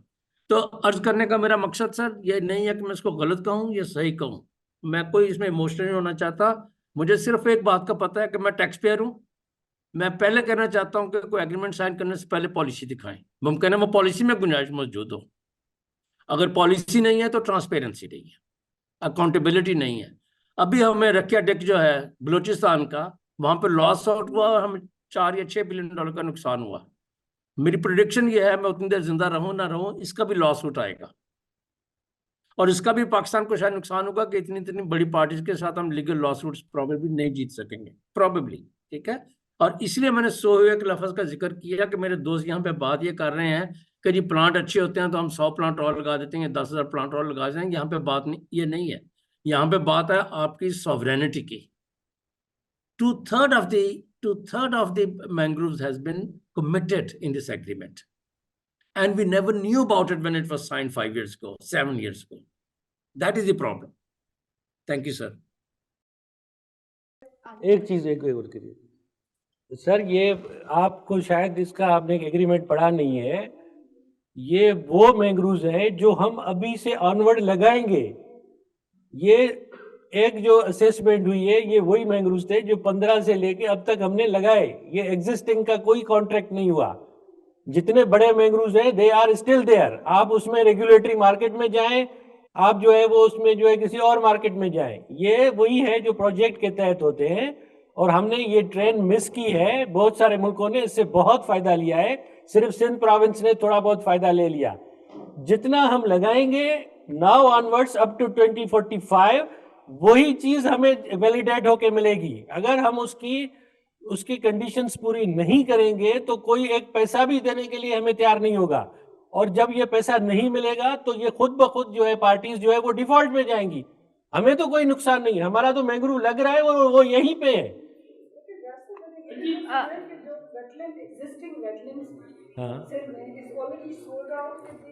Who said that sold out? Nothing has been sold out. Ma'am? The question answer session would be followed by after the panel discussion. I'm very sorry to interrupt. Thank you. इस मुद्दे को इधर ही रहने दें अभी, अब बाकी क्वेश्चन जी, करें। आगे question answers होंगे. Okay, moving on to the next question. This question is for Maha and for Dr. Khalid. What role can the carbon market play in financing restoration projects? What is the international scenario? And who are the investors? And by investors, I mean the developers, brokers, and buyers. And I'm talking about the Delta Blue Carbon project that is happening in Pakistan. Basically, इससे पहले एक CDM होता था, Clean Development Mechanism, which was governed by the UNFCCC. This was a regulated market, which all the signatory countries to the Kyoto Protocol, 192 countries were part of that agreement. Under that, there was a principle of common but differentiated responsibilities, where the developed countries, जिन्होंने historically pollute किया हुआ है, they agreed to financially compensate the developing countries like Pakistan and others, Vietnam, at that time India, China, developing countries, कि it's cheaper and more cost effective to set up particularly renewable energy power plants and clean technology in these countries, because in abhi tak there's a lot more development that needs to happen, whereas the developed countries have relatively low energy needs, right? Because countries where population grow, our energy needs are increasing. So primarily to finance that, they came up with the CDM, under which basically all of these countries set up a lot of projects. Pakistan, again, unfortunately, did not benefit as much as it could have at that time. Like in India and China had almost 70% of the market share. जहाँ पे उन्होंने काफी projects लगाए, which were funded by countries in Europe like Switzerland, Norway, Sweden, mostly the European Union. और इसका जो EU emissions trading scheme है, that is still ongoing. It's a regulated market. Then you have your voluntary carbon market, जो अभी Ali साहब भी बात कर रहे थे, Ali Tauheer Sheikh साहब. So the voluntary carbon market is largely unregulated. It's by nature voluntary, which means that there's no, again, accountability. So the reason why this exists is that companies in Europe, which have customers and clients who are young, youthful people who care about the environment, they want them to offset their emissions footprint. Let's say Gap या Zara से आप t-shirt खरीदते हैं Europe में, so they want to know that this t-shirt is made out of sustainable cotton, it doesn't have an emissions footprint, Gucci की आप bag ले रहे हैं. So now these companies have started doing something called emissions offsetting, which is essentially compensating for emissions जो उनकी supply chain या value chain में create हो रहे हैं. This could be, textiles is one example, it could be the power sector, it could be emissions intensive industries like cement, fertilizer, steel manufacturing, जिसमें बहुत ज़्यादा energy consume होती है.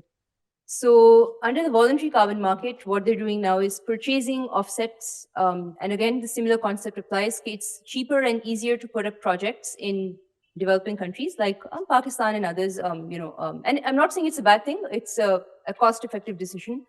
Unke liye, like, these offsets can then be purchased by them in advance, 30 years, 40 years, depending on the length and nature of the project. Some of these are, of course, nature-based solutions like mangrove restoration, forest restoration, protecting forests. South America may be through controversial methodologies हुए हैं use, but you can also do technological solutions जहाँ से you directly capture carbon from the atmosphere and sequester it either in the ground or in bricks or cements.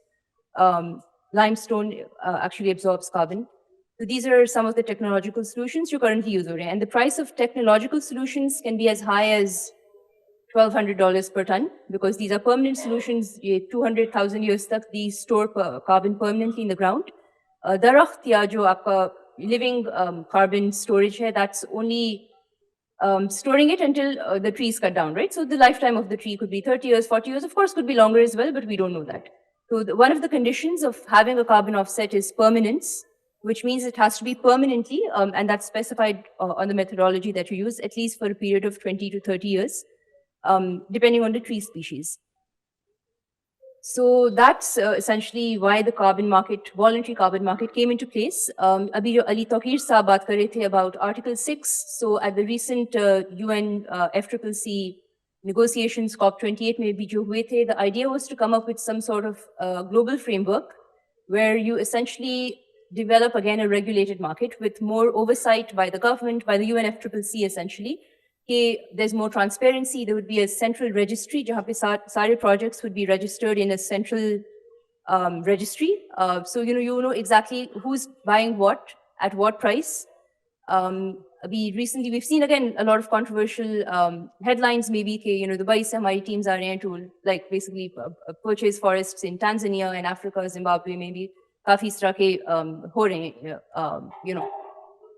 because again, in the absence of a policy, these things can happen, but there's, the pros are in the short term, you tend to, yes, of course, get some compensation as opposed to getting nothing at all.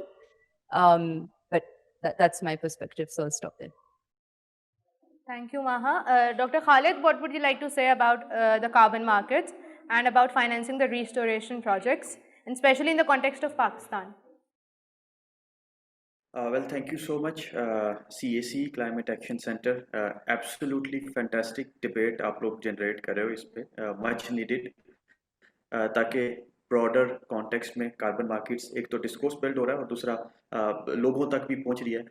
इख्तलाफ करना, उस चीज़ के agree करना, consensus build करना, ये चीज़ें I guess चलती रहती हैं और ये चलती रहेंगी in the broader context of the scheme of things. जो मैं बात यहाँ पे करूँगा वो ये है कि कार्बन मार्केट एक ऐसा मैकेनिज्म है, मार्केट बेस्ड अप्रोच है कैपिटलिस्ट मार्केट में, जो कि मार्केट बेस्ड सिस्टम है इकोनॉमिक्स में. वो ये है कि आपने कार्बन पे प्राइस टैग पुट करना है कि अगर एक चीज़ का डैमेज हो रहा है, आप किस तरह से उसकी एक प्राइस सेट करते हैं, और उसका वो लोग जिनको डैमेज हो रहा है क्लाइमेट चेंज की वजह से जो इनजस्टिस क्रिएट हो रहा है, क्लाइमेट चेंज की वजह से जो एडवर्सिटीज़ कम्युनिटीज़ फेस करी हैं, आपने उनको कंपनसेट किस तरह से करना है. तो ये बेसिक मेन पर्पस है कि आप कार्बन मार्केट्स जो हैं वो बिल्ड करते हैं. उसके अब दो तरीके हैं, आप उन कंपनीज़ को जो एमिशन क्रिएट कर रही हैं उनको टैक्स कर दें, या आप उन कंपनीज़ को बाउंड करें, या उन कंपनीज़ को कहें कि अगर आपने इस लेवल ऑफ आउटपुट से ज़्यादा कोई चीज़ प्रोड्यूस करनी है तो आपको अपनी कार्बन एमिशंस को ऑफसेट करना होगा. आप या तो कार्बन क्रेडिट्स खरीदें या जो है वो आप जो है वो टैक्स पे करें. पाकिस्तान के कॉन्टेक्स्ट में टैक्सेशन जो है वो उस तरफ जाया नहीं जा सकता क्योंकि इंडस्ट्रियल ग्रोथ जो है वो उतनी है नहीं है, इंडस्ट्रीज पहले सफ़र करी हैं. तो आपको एक कार्बन क्रेडिट की फॉर्म में एक मार्केट बेस्ड मैकेनिज्म जो है मिलता है. लेकिन अली तौकीर शेख साहब की बात से पे बिल्ड करते हुए मैं ये कहूँगा कि जो मेन थीम है, जो कोर प्रिंसिपल है बिहाइंड कार्बन मार्केट, वो क्लाइमेट इनजस्टिस का ही है. आपने कंपनसेट उन लोगों को करना है जो क्लाइमेट एडवर्सिटीज का शिकार हैं, और आपने इक्विटेबल डेवलपमेंट क्रिएट करनी है थ्रू दिस मैकेनिज्म. आपने उस डैमेज को कम करने की कोशिश करनी है. इस पे डिबेट हो सकती है कि वो प्रोजेक्ट कितना ट्रांसपेरेंट है है नहीं है क्या नहीं, लेकिन जो मेन कोर प्रिंसिपल है दैट इज क्लाइमेट जस्टिस, उसको इंश्योर करना है। तो इसमें मैं कई जगहों पे ये बात कह चुका हूँ कि 4 तरीके हैं कार्बन मार्केट्स को देखने के लिए। एक सीधा सा रॉन्ग वे है कार्बन मार्केट्स को देखने का कि ये एक रेवेन्यू जनरेशन स्ट्रीम है, ये कंपनीज इसलिए इसमें इन्वेस्ट कर रही हैं कि ये एक चीप सोर्स ऑफ मनी है, इजी अर्नड मनी है। आप कार्बन का प्रोजेक्ट लगाते हैं, कार्बन क्रेडिट का प्रोजेक्ट लगाते हैं और आप इससे पैसा अर्न करना शुरू कर देते हैं। This is the wrong way, ये नहीं होना चाहिए। एक डेंजरस वे है इसका जो कि बड़ा सोसाइटी के लिए बड़ा नुकसानदेह है, और वो क्या है कि आप क्लाइमेट इनइक्वालिटी को इसके अंदर लेके ही नहीं आ रहे हैं। आप सिर्फ और सिर्फ इसलिए कार्बन ट्रेडिंग कर रहे हैं कि आप अपना स्टेटस को बरकरार रख सकें, आप अपनी उसी लेवल पे एमिशंस करते रहें, लेकिन आप उनको ऑफसेट कर लें और आप सोसाइटी की अप्रोच को या equitable development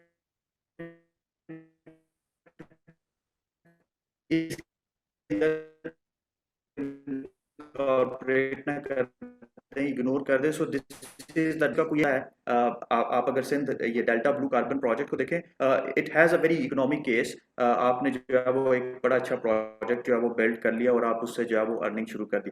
the good way is चौथा जो मोस्ट इंपॉर्टेंट थिंग है जिसको सोचना चाहिए और जिसको इनकॉर्पोरेट भी करना चाहिए, the good way to think about carbon market is कि ये जो है ये इक्विटेबल डेवलपमेंट को इनकॉर्पोरेट करे, इंटर जनरेशनल इन्वेस्टमेंट एस्पेक्ट्स को इनकॉर्पोरेट करे। अब इंटर जनरेशनल इन्वेस्टमेंट एस्पेक्ट क्या है कि आपने इतनी इमिशंस क्रिएट कर में इस कैपिटलिज्म को लेकर जो आने वाली जनरेशन है वो सफर करेंगी बिकॉज ऑफ दीज इमिशंस। तो अब आप कार्बन मार्केट्स को उन जनरेशंस को बचाने के लिए यूज कर रहे हैं ताकि हमने ये जो इजाफी इंक्रीमेंटल इमिशंस फिजा में क्रिएट कर दिए हैं इसको वापस जो है वो स्टोर कर लिया जाए और अपना इकोसिस्टम जो बर्बाद कर लिया है, इकोसिस्टम जो खराब कर लिया है, उसको रिस्टोरेशन की तरफ लेके आया जाए। तो this is the good way to think about carbon markets, equitability, आपकी इंटरजेनरेशनल इन्वेस्टमेंट्स और आपकी जो लोग एडवर्सली इफेक्ट हो रहे हैं क्लाइमेट चेंज से उनको इनकॉर्पोरेट करना, उनको कंपनसेट करना। तो दूसरी चीज़ जो COP28 में मिस महा ने भी पॉइंट आउट की, अली तोकीर शेख साहब ने भी की कि COP28 में आपकी निगोसिएशंस जो हैं वो फेल हो गई। क्यों फेल हो गई कि 2 ग्रुप्स बने हुए हैं दुनिया में, 2 ब्लॉक्स बने हुए हैं। एक जो है वो ग्रुप चाह रहा है कि वो वॉलंटरी कार्बन मार्केट्स हों जो कि एक सेंट्रलाइज्ड सिस्टम के तहत UN के नीचे काम करें और उसमें बड़े लिमिटेड से ट्रांसपेरेंसी इंडिकेटर्स हों, बड़े लिमिटेड से वेरिफिकेशन इंडिकेटर्स हों। और दूसरा ग्रुप जिसको EU लीड करता है, यूरोपियन यूनियन, वो चाह रहे हैं कि एक रेगुलेटेड मार्केट हो जिसके अंदर बड़े स्ट्रिक्ट किस्म के ट्रांसपेरेंसी इंडिकेटर्स हों, वेरिफिकेशन स्टैंडर्ड्स हों जो ये देखे कि इनके को बेनिफिट्स हैं, वेरीफाई हो रहे हैं, लोगों तक इसका इम्पैक्ट पहुंच रहा है कि नहीं पहुंच रहा। तो इन दोनों ग्रुप्स में ये निगोसिएशंस जो हैं वो नाकाम हुई। और अभी रिसेंटली 2 दिन हुए हैं यूरोपियन यूनियन का एक रेगुलेशन आया है जिसमें वो लोग उन्होंने ऑफसेटिंग को बिल्कुल ख़त्म कर दिया। अब ये this has become a law कि वो ऑफसेटिंग को बिल्कुल अलाउ नहीं कर रहे हैं और वो बिल्कुल वही बात कर रहे हैं जो अली तोकीर शेख साहब बात कर रहे हैं कि क्या वो वेरीफाइड हैं, क्या वो ऑथेंटिक हैं, क्या वो उसका इम्पैक्ट जो है वो कम्युनिटी तक जा रहा है कि नहीं जा रहा। इस डिबेट में मैं नहीं जा रहा कि क्या डेल्टा ब्लू कार्बन का वो इस इंडिकेटर्स पे आ रही है। ऑब्वियसली वो एक वो वर्ल्ड रिनाउंड स्टैंडर्ड्स के साथ लिंक्ड हैं और वो उन्होंने काम किया है। लेकिन इस चीज़ को देखने की ज़रूरत है कि इस चीज़ को समझने की ज़रूरत है कि जितना ज़्यादा इक्विटेबल डेवलपमेंट में आपकी कार्बन मार्केट्स, आपके कार्बन क्रेडिट्स जितने ज़्यादा एडिशनल को बेनिफिट्स के साथ आ रही है मार्केट में, जितने ज़्यादा अच्छे वेरिफिकेशन स्टैंडर्ड्स के साथ, इक्विटेबल डेवलपमेंट के साथ और आपकी ट्रांसपेरेंसी के साथ आ रही है, उसकी प्राइस उतनी ज़्यादा बढ़ती जाएगी।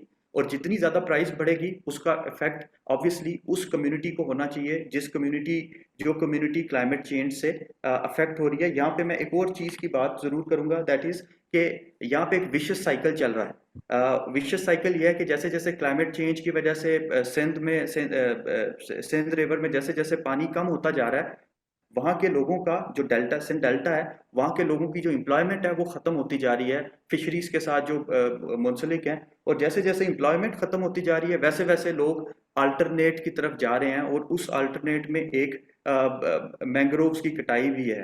तो जैसे जैसे ये एक विशियस साइकिल चलता है पॉवर्टी का, कि आप पॉवर्टी में जा रहे हैं, अनएम्प्लॉयमेंट में जा रहे हैं, तो मैंग्रोव्स भी ख़त्म हो रहे हैं। तो आपको करना ये है कि इस कार्बन मार्केट या कार्बन क्रेडिट या सिंध डेल्टा ब्लू कार्बन से आपने उन लोगों तक ये पैसा पहुंचाना है जो कि इससे एडवर्सली इफेक्ट हो रहे हैं, ताकि हम लोग इकोनॉमिक जस्टिस को भी इंश्योर कर रहे हों, क्लाइमेट जस्टिस को भी इंश्योर कर रहे हों, और साथ में मार्केट की जो इफेक्टिवनेस है उसको भी बरकरार रख सके हो। और दूसरा ये कि हमें ग्लोबल कॉन्टेक्स्ट समझने की ज़रूरत है कि कार्बन मार्केट, कार्बन क्रेडिट्स जितने ज़्यादा ट्रांसपेरेंट होंगे, जितने ज़्यादा रेगुलेटेड होंगे, और जितना ज़्यादा इसका इफेक्ट जो है, इसके जो इम्पैक्ट्स हैं वो आम लोगों तक, कम्युनिटी तक जा रहे होंगे, उतनी इसकी प्राइस भी ज़्यादा होगी। और जितना ये कम होता जाएगा, ट्रांसपेरेंसी लेवल कम होता जाएगा, इसकी प्राइस उतनी कम होती जाएगी। और फ्यूचर में माइट भी ये आपको कोई प्राइस या कोई रिटर्न ना भी दे रहे हो अगर हमने इन रूल्स को फॉलो ना किया। तो इस चीज़ पे कंक्लूड करूँगा कि हमें गुड वे की तरफ जाना है, और वो इक्विटेबल डेवलपमेंट है, वो इंटरजेनरेशनल इन्वेस्टमेंट्स हैं, और वो ट्रांसपेरेंसी और वेरिफिकेशन, हाईएस्ट वेरिफिकेशन स्टैंडर्ड्स को फॉलो करते हुए आपने मार्केट्स में बेचना है। तो हमें रेगुलेटेड मार्केट को ज़्यादा टैप करना चाहिए, हमें उन मार्केट्स को ज़्यादा टैप करना चाहिए जो कि वेरीफाइड हैं और जिनकी एक अथॉरिटी एग्जिस्ट करती है दुनिया में, और जो फ्यूचर में भी आपको रिटर्न देते रहेंगे। यहाँ पे मैं रुकता हूँ, नेक्स्ट क्वेश्चंस में फिर दोबारा से अगर कोई क्वेश्चन आता है तो फिर करा दें। Thank you so much. Thank you doctor Khalid. मेरा जो अगला सवाल है वो सर रियाज आपसे है, और वो सवाल ये है कि जो डेल्टा ब्लू कार्बन प्रोजेक्ट में जो कार्बन क्रेडिट्स को बेचने से, सेल करने से जो पैसा आएगा वो किस तरीके से इस्तेमाल होगा, और इस पैसे को बेहतरीन तरीके से इस्तेमाल किस तरीके से किया जा सकता है? अच्छा, इसमें सबसे पहले जो इम्पोर्टेंट बात ये है कि फॉरेस्ट्री रिलेटेड या नेचर बेस्ड रिलेटेड जितने भी प्रोजेक्ट्स हैं उसके को बेनिफिट्स होते हैं। उसके को बेनिफिट्स हैं बायोडाइवर्सिटी और कम्युनिटी की लाइवलीहुड। अगर ये नहीं होंगे तो वो वैलिडेट ही नहीं होंगे। ये बॉटम लाइन है, ये बॉटम लाइन है। कोई भी प्रोजेक्ट फॉरेस्ट्री रिलेटेड होगा, दरख्तों के रिलेटेड होगा, दरख्त या फॉरेस्ट, उसके डेफिनेटली को बेनिफिट्स हैं। वो आपकी वाइल्ड लाइफ को जो है वो हार्बर करता है। उसके अलावा कम्युनिटी की डिपेंडेंस है। अब वो डिपेंडेंस जब आप कम करते हैं तो जाहिर है आप उनको इंसेंटिव देते हैं। तो ये डेल्टा ब्लू कार्बन भी इसी तरह वैलिडेट हुआ है, और ये इस वक्त के जो इंटरनेशनल स्टैंडर्ड है, जो हाईएस्ट वॉलंटरी स्टैंडर्ड थे, उन पे ये वैलिडेट हुआ है। ट्रिपल गोल्ड स्टैंडर्ड जिसको कहा जाता है, वो ट्रिपल गोल्ड पे ये हुआ। ये हमारी खुशकिस्मती है। हम तो आई डोंट थिंक के हम लोग इस तरह जो है वो बातें करें, जबकि हमें इस तरह के 1000 प्रोजेक्ट्स लगाने चाहिए थे बाय दिस टाइम। वो ट्रेन हमने मिस की, उसको कोई नहीं करता। इस तरह की चीजें जो है करके हम और जो है अपने आप को पीछे ले जा रहे हैं। चलें ठीक है, इस चीज को भी हम खत्म करके, हमारा जो फाइनेंसर है या जो हमारा जो है वो परचेजर है, सबसे पहले इन चीज़ों को देखता है कि वो बेनिफिट्स कितने, फिर ये देखता है कि आपने ये इन्वेस्टमेंट जो आपको जो पैसे मिल रहे हैं वो आप कहाँ इन्वेस्ट कर रहे हैं। उसका पूरा एक साल की जो है वो शीट बनती है आपकी कि आपने कितने लोगों को एंगेज किया, कितनों को जो है आपने तनख्वाहें दी, कितनों को आपने कोई और बेनिफिट दिया, बायोडाइवर्सिटी के लिए आपने क्या किया, रेस्टोरेशन के आपने क्या किया। ये पूरे का पूरा मॉनिटरिंग रिपोर्ट में जाता है। उसके बाद जाके जो है वो वैलिडेट होती है मॉनिटरिंग रिपोर्ट और मेजरमेंट होती है, तब जाके आपको वहाँ से जो इस वक्त जो वेरा और गोल्ड स्टैंडर्ड, वो दोनों जो है हाईएस्ट जो है वो वेरीफाइंग बॉडी और वैलिडेटिंग बॉडी है, वो कर रही है। ठीक है, आगे अगर हमें रेगुलेटरी मार्केट आती है तो आने चाहिए, उसके भी तो स्टैंडर्ड यही होंगे ना। तो हम उस पर भी जो है वो प्रोजेक्ट्स दे सकते हैं, एक नहीं तो 100 प्रोजेक्ट दे सकते हैं। तो कहने का मकसद है कि ये चीज़ें डेफिनेटली क्लाइमेटिक जस्टिस यही है कि ये पैसा किसी और सेक्टर में ना जाए, और ये कम से कम जो है बायोडाइवर्सिटी, वाइल्ड लाइफ, बायोडाइवर्सिटी और कम्युनिटी लाइवलीहुड में खर्च हो रहा है और होना चाहिए। हमने पूरा एक प्रोग्राम बनाया है इसमें, और वो हम दिखाते हैं जितना जितना हम पैसा आएगा और ये स्केल अप होता जाएगा प्रोजेक्ट। तो ये डेफिनेटली उसमें ही खर्च होना चाहिए, और ये एक कंडीशन है, ऐसे समझ लें आप। अगर नहीं होगा तो डेफिनेटली उसका रेट आगे जाके फिर कम हो जाएगा. This is how it works.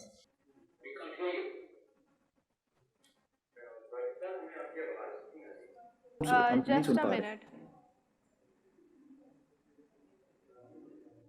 असल में वो जरा कैमरे का इशू हुआ है. We'll try to fix it.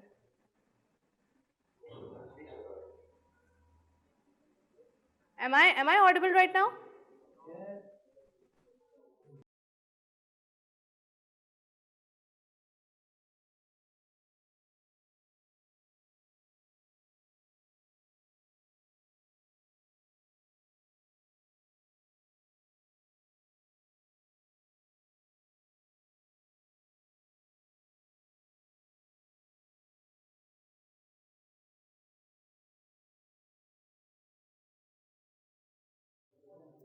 आवाज़ नहीं आ रही है. उनको आवाज़ नहीं आ रही. पता नहीं क्यों नहीं आ रही. आवाज़ क्यों नहीं आ रही. Hello hello, am I audible?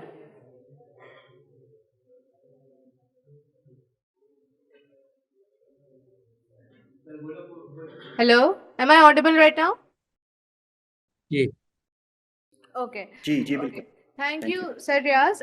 Moving onwards, my next question is to Ali Tawqir. Sir, what is the business model of companies like Blue Carbon in the UAE? And what do companies get out of Blue Carbon financing? Why has UAE company been active in Africa?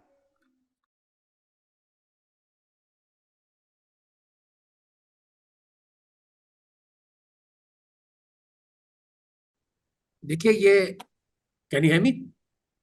Yes. I suspect you are talking about two different things. The session is about blue carbon as a concept, as a field of work. Now your question is about blue carbon trading company in UAE. Yes. तो हमारा पहला topic complete हो गया. Now we are on to some other topic. No, we are continuing with that topic, but हमारा एक सवाल ये भी था, तो हम चाह रहे थे कि हम आपसे समझें. तो जो ब्लू कार्बन जिस कॉन्सेप्ट की हम बात कर रहे थे वो था based on blue economy, whereby you harvest or take advantage of an asset, a presumed asset, which is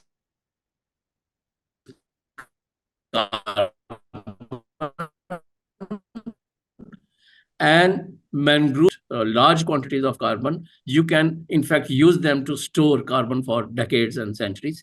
And by increasing the area under coverage, you can do that at a larger scale for a longer period of time. और उसके साथ जो उसकी अगर जो trading करते हैं उसमें फाइनेंशियल ट्रांजैक्शन है, जिसके बारे में अभी हम पहले सेशन में बात कर रहे थे. ना उसके जो वॉलंटरी कार्बन मार्केट में जो उसके major proponents हैं, the best known, the name was just uttered, best known I said, Vera has the largest share of the market, followed by Gold Standard and several others.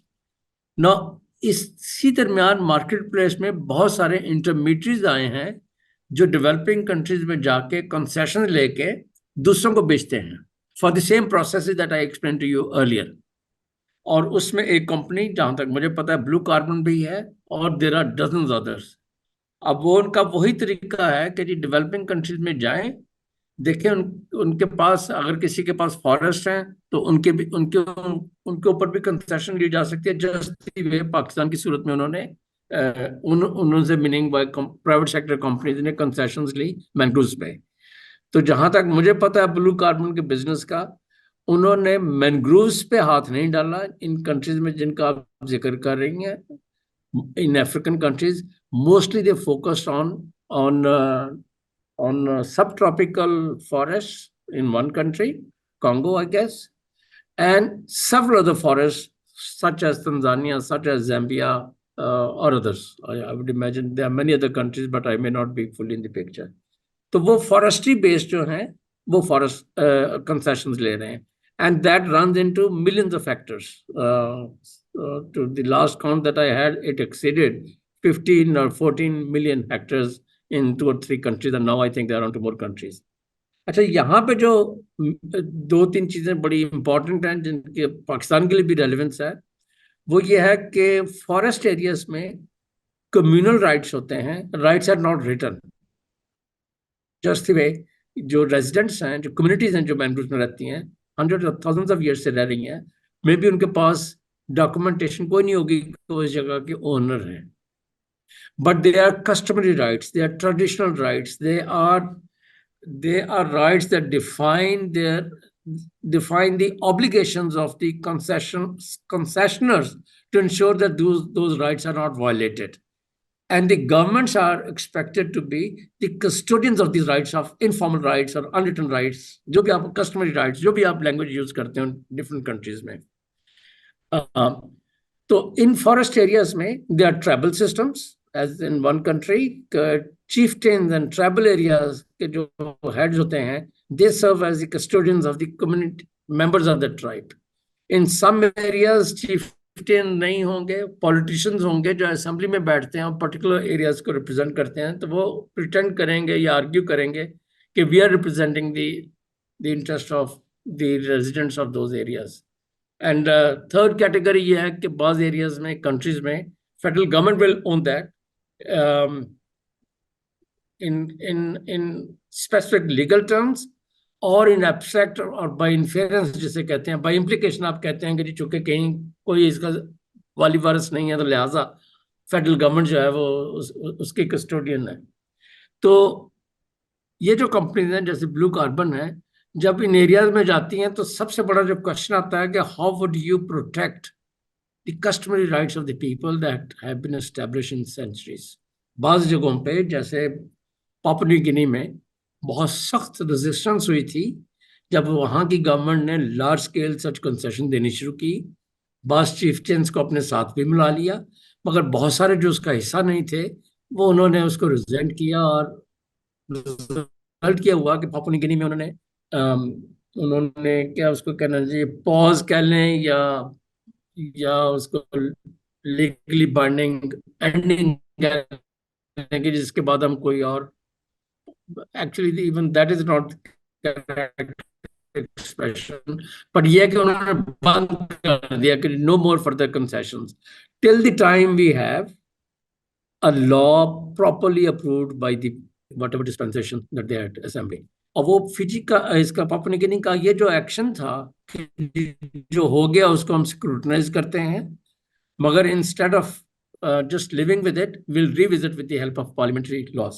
Sorry, मेरा answer थोड़ा सा लंबा हो गया, मगर मैं इस चीज़ को एक्सप्लेन करना चाहता हूँ कि हमारे यहाँ भी जो एक बहुत बड़ा क्वेश्चन आता है वो ये है कि जो कम्युनिटीज वहाँ पे रहती हैं, जो भी उनकी पॉपुलेशन 5,000 हो या 5 लाख हो, उनकी जो अपने एरिया में के बारे में जो ऑटोनॉमी थी to exercise their economic rights and practices for their livelihoods, whether or not that can be protected, whether or not there is a provision in the agreements that we sign कि communities की कोई displacement नहीं होगी, उनके जो rights infringe नहीं होंगे, इसके जो beneficiaries होंगे उसको CBD में, CBD meaning Convention of Biodiversity, are explained as shared but shared benefits. So the community को सिर्फ आप चूंकि गरीब हैं तो 500 रुपए दे के 5 करोड़ की डील नहीं कर सकते, 5 करोड़ में उनका शेयर क्या होगा. तो सीबीडी में उसको इक्विटेबल बेनिफिट शेयरिंग के तौर पे एज कॉन्सेप्ट उसको लेके गए हैं, जो अब आके इन्वोक हो रहा है पेरिस एग्रीमेंट में अंडर आर्टिकल 6.4. इसलिए जो वॉलंटरी मार्केट है,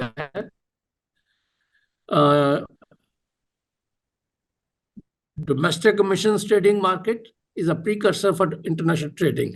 तो अब बहुत सारे ममालिक जैसे ईयू वगैरह ने, आई थिंक डॉक्टर खालिद ने बहुत अच्छे तरीके से एक्सप्लेन किया, इस चीज़ को मैंडेटरी कर दिया है कि जी वॉलंटरी मार्केट में जो है ट्रांसपेरेंसी वो नहीं आती, राइट्स उस तरह से प्रोटेक्ट नहीं होते, उसमें रेगुलेटर का रोल बड़ा वीक हो जाता है, वो सिर्फ स्पेक्टेटर बन के देख सकता है और कुछ ज़्यादा नहीं कर सकता.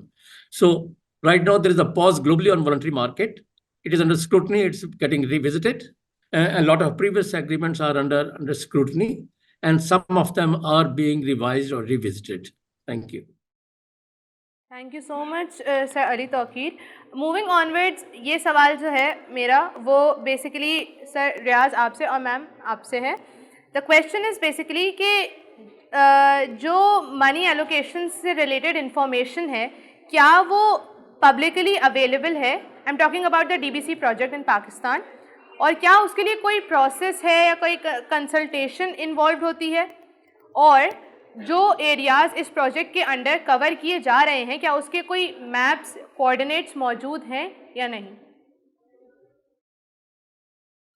ये एक गवर्नमेंट का पब्लिक प्राइवेट पार्टनरशिप के तहत ये प्रोजेक्ट है और इसकी ईच एंड एवरी डिटेल मौजूद है. जो भी लेना चाहे उसको ईच एंड एवरी डिटेल मिलेगी और जैसे जैसे ये प्रोग्रेस करता जाएगा उसकी डिटेल्स जो है हम देते हैं. हमारी जो वेबसाइट है उस पर भी ये चीज़ें होती है और उसकी प्रोग्रेस होती है और अदरवाइज भी जो है हम लोग जो है वो प्रोवाइड करते हैं. तो there is nothing hidden in this. Just to come back to that, so Vera has a registry which anyone can access. Uspe this project is registered, so you can just log into the Vera registry and see the details of the project. Kitne progress hua hai for the last, I think, 7 years. Yeah, all projects which are verified by a certain registry, Vera or Gold Standard, are generally registered on their own database, and that's publicly available. Thank you so much. Moving onwards, Dr. Khalid, I have a question for you. Can you explain what verification means? जब हम emission reductions की बात करते हैं तो एक terminology use होती है verifications. तो इसका क्या मतलब है? और फिर what are VCS and CCB? And then in continuation with that, how are community rights protected by these standards? What volumes of carbon credits have been generated and sold to date? This question, Dr. Khalid, मैं चाहती हूँ आप इसका जवाब दें and then Maha, you can answer. Thank you so much. Am I audible? Yes, you are. Yes, you are. आ रही है. Okay, okay.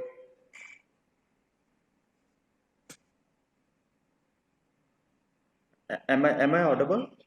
Yes, you are. Dr. Khalid, you are audible. Okay. मुझे मेरी आवाज़ वापस आ रही है. ओके, आई एम एज्यूमिंग कि मेरी आवाज़ बिल्कुल ठीक जा रही है. तो जी बिल्कुल, थैंक यू सो मच. इसकी बेसिस ही वेरिफिकेशन है. आपके जो कार्बन मार्केट है इसके डबल काउंटिंग ना हो, कि आपने जो है वो कम्युनिटीज़ तक क्या वो बेनिफिट्स पहुंचाए हैं कि नहीं पहुंचाए हैं, कि आपका वो जो प्रोजेक्ट है वो परमानेंटली रिमूव कर रहा है, परमानेंस उसमें कितनी है, वो क्या स्टैंडर्ड्स को फॉलो कर रहा है, क्या वो ट्रांसपेरेंट है. तो वेरिफिकेशन इज, अब यहाँ पे दो तरह की वेरिफिकेशंस आएंगी. एक pre verification and post verification. Pre verification in the sense कि आपने असेसमेंट ये करनी है कि क्या लेवल एग्जिस्ट करता था उस टाइम पे एमिशंस का, कितनी एमिशंस थी और उस प्रोजेक्ट के बाद वो एमिशंस कितनी कम हुई हैं, किस तरह से हुई हैं. तो ये जो है ये वेरिफिकेशन की सेंस में आएगा.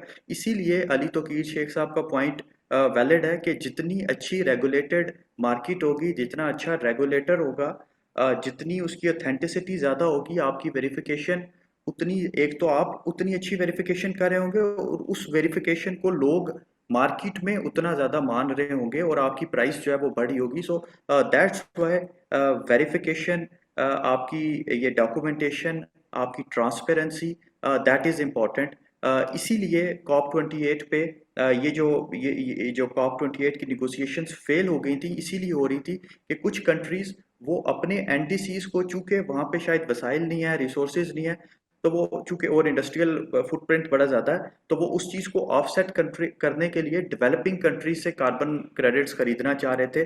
और डेवलपिंग कंट्रीज़ में क्योंकि मोस्ट ऑफ द कंट्रीज़ कुछ इस तरह से हैं कि वहाँ पे लेबर अबंडेंसी ज़्यादा है, लेबर इंटेंसिटी ज़्यादा है और लेबर की वेज बड़ी कम है, तो वो लोग नेचर बेस्ड सोल्यूशन में इन्वेस्ट करके बड़े कम प्राइस पे कार्बन मार्केट्स, कार्बन क्रेडिट्स खरीद के तो अपनी इंडस्ट्रियल ग्रोथ को ऑफसेट करने की कोशिश कर रहे थे. तो EU का स्टांस ये है कि हमें जो है वो उसको हायर स्टैंडर्ड्स पे जाना है, हायर वेरिफिकेशन रेट पे जाना है, ताकि हम लोग इस अनोमली को ख़त्म कर सकें.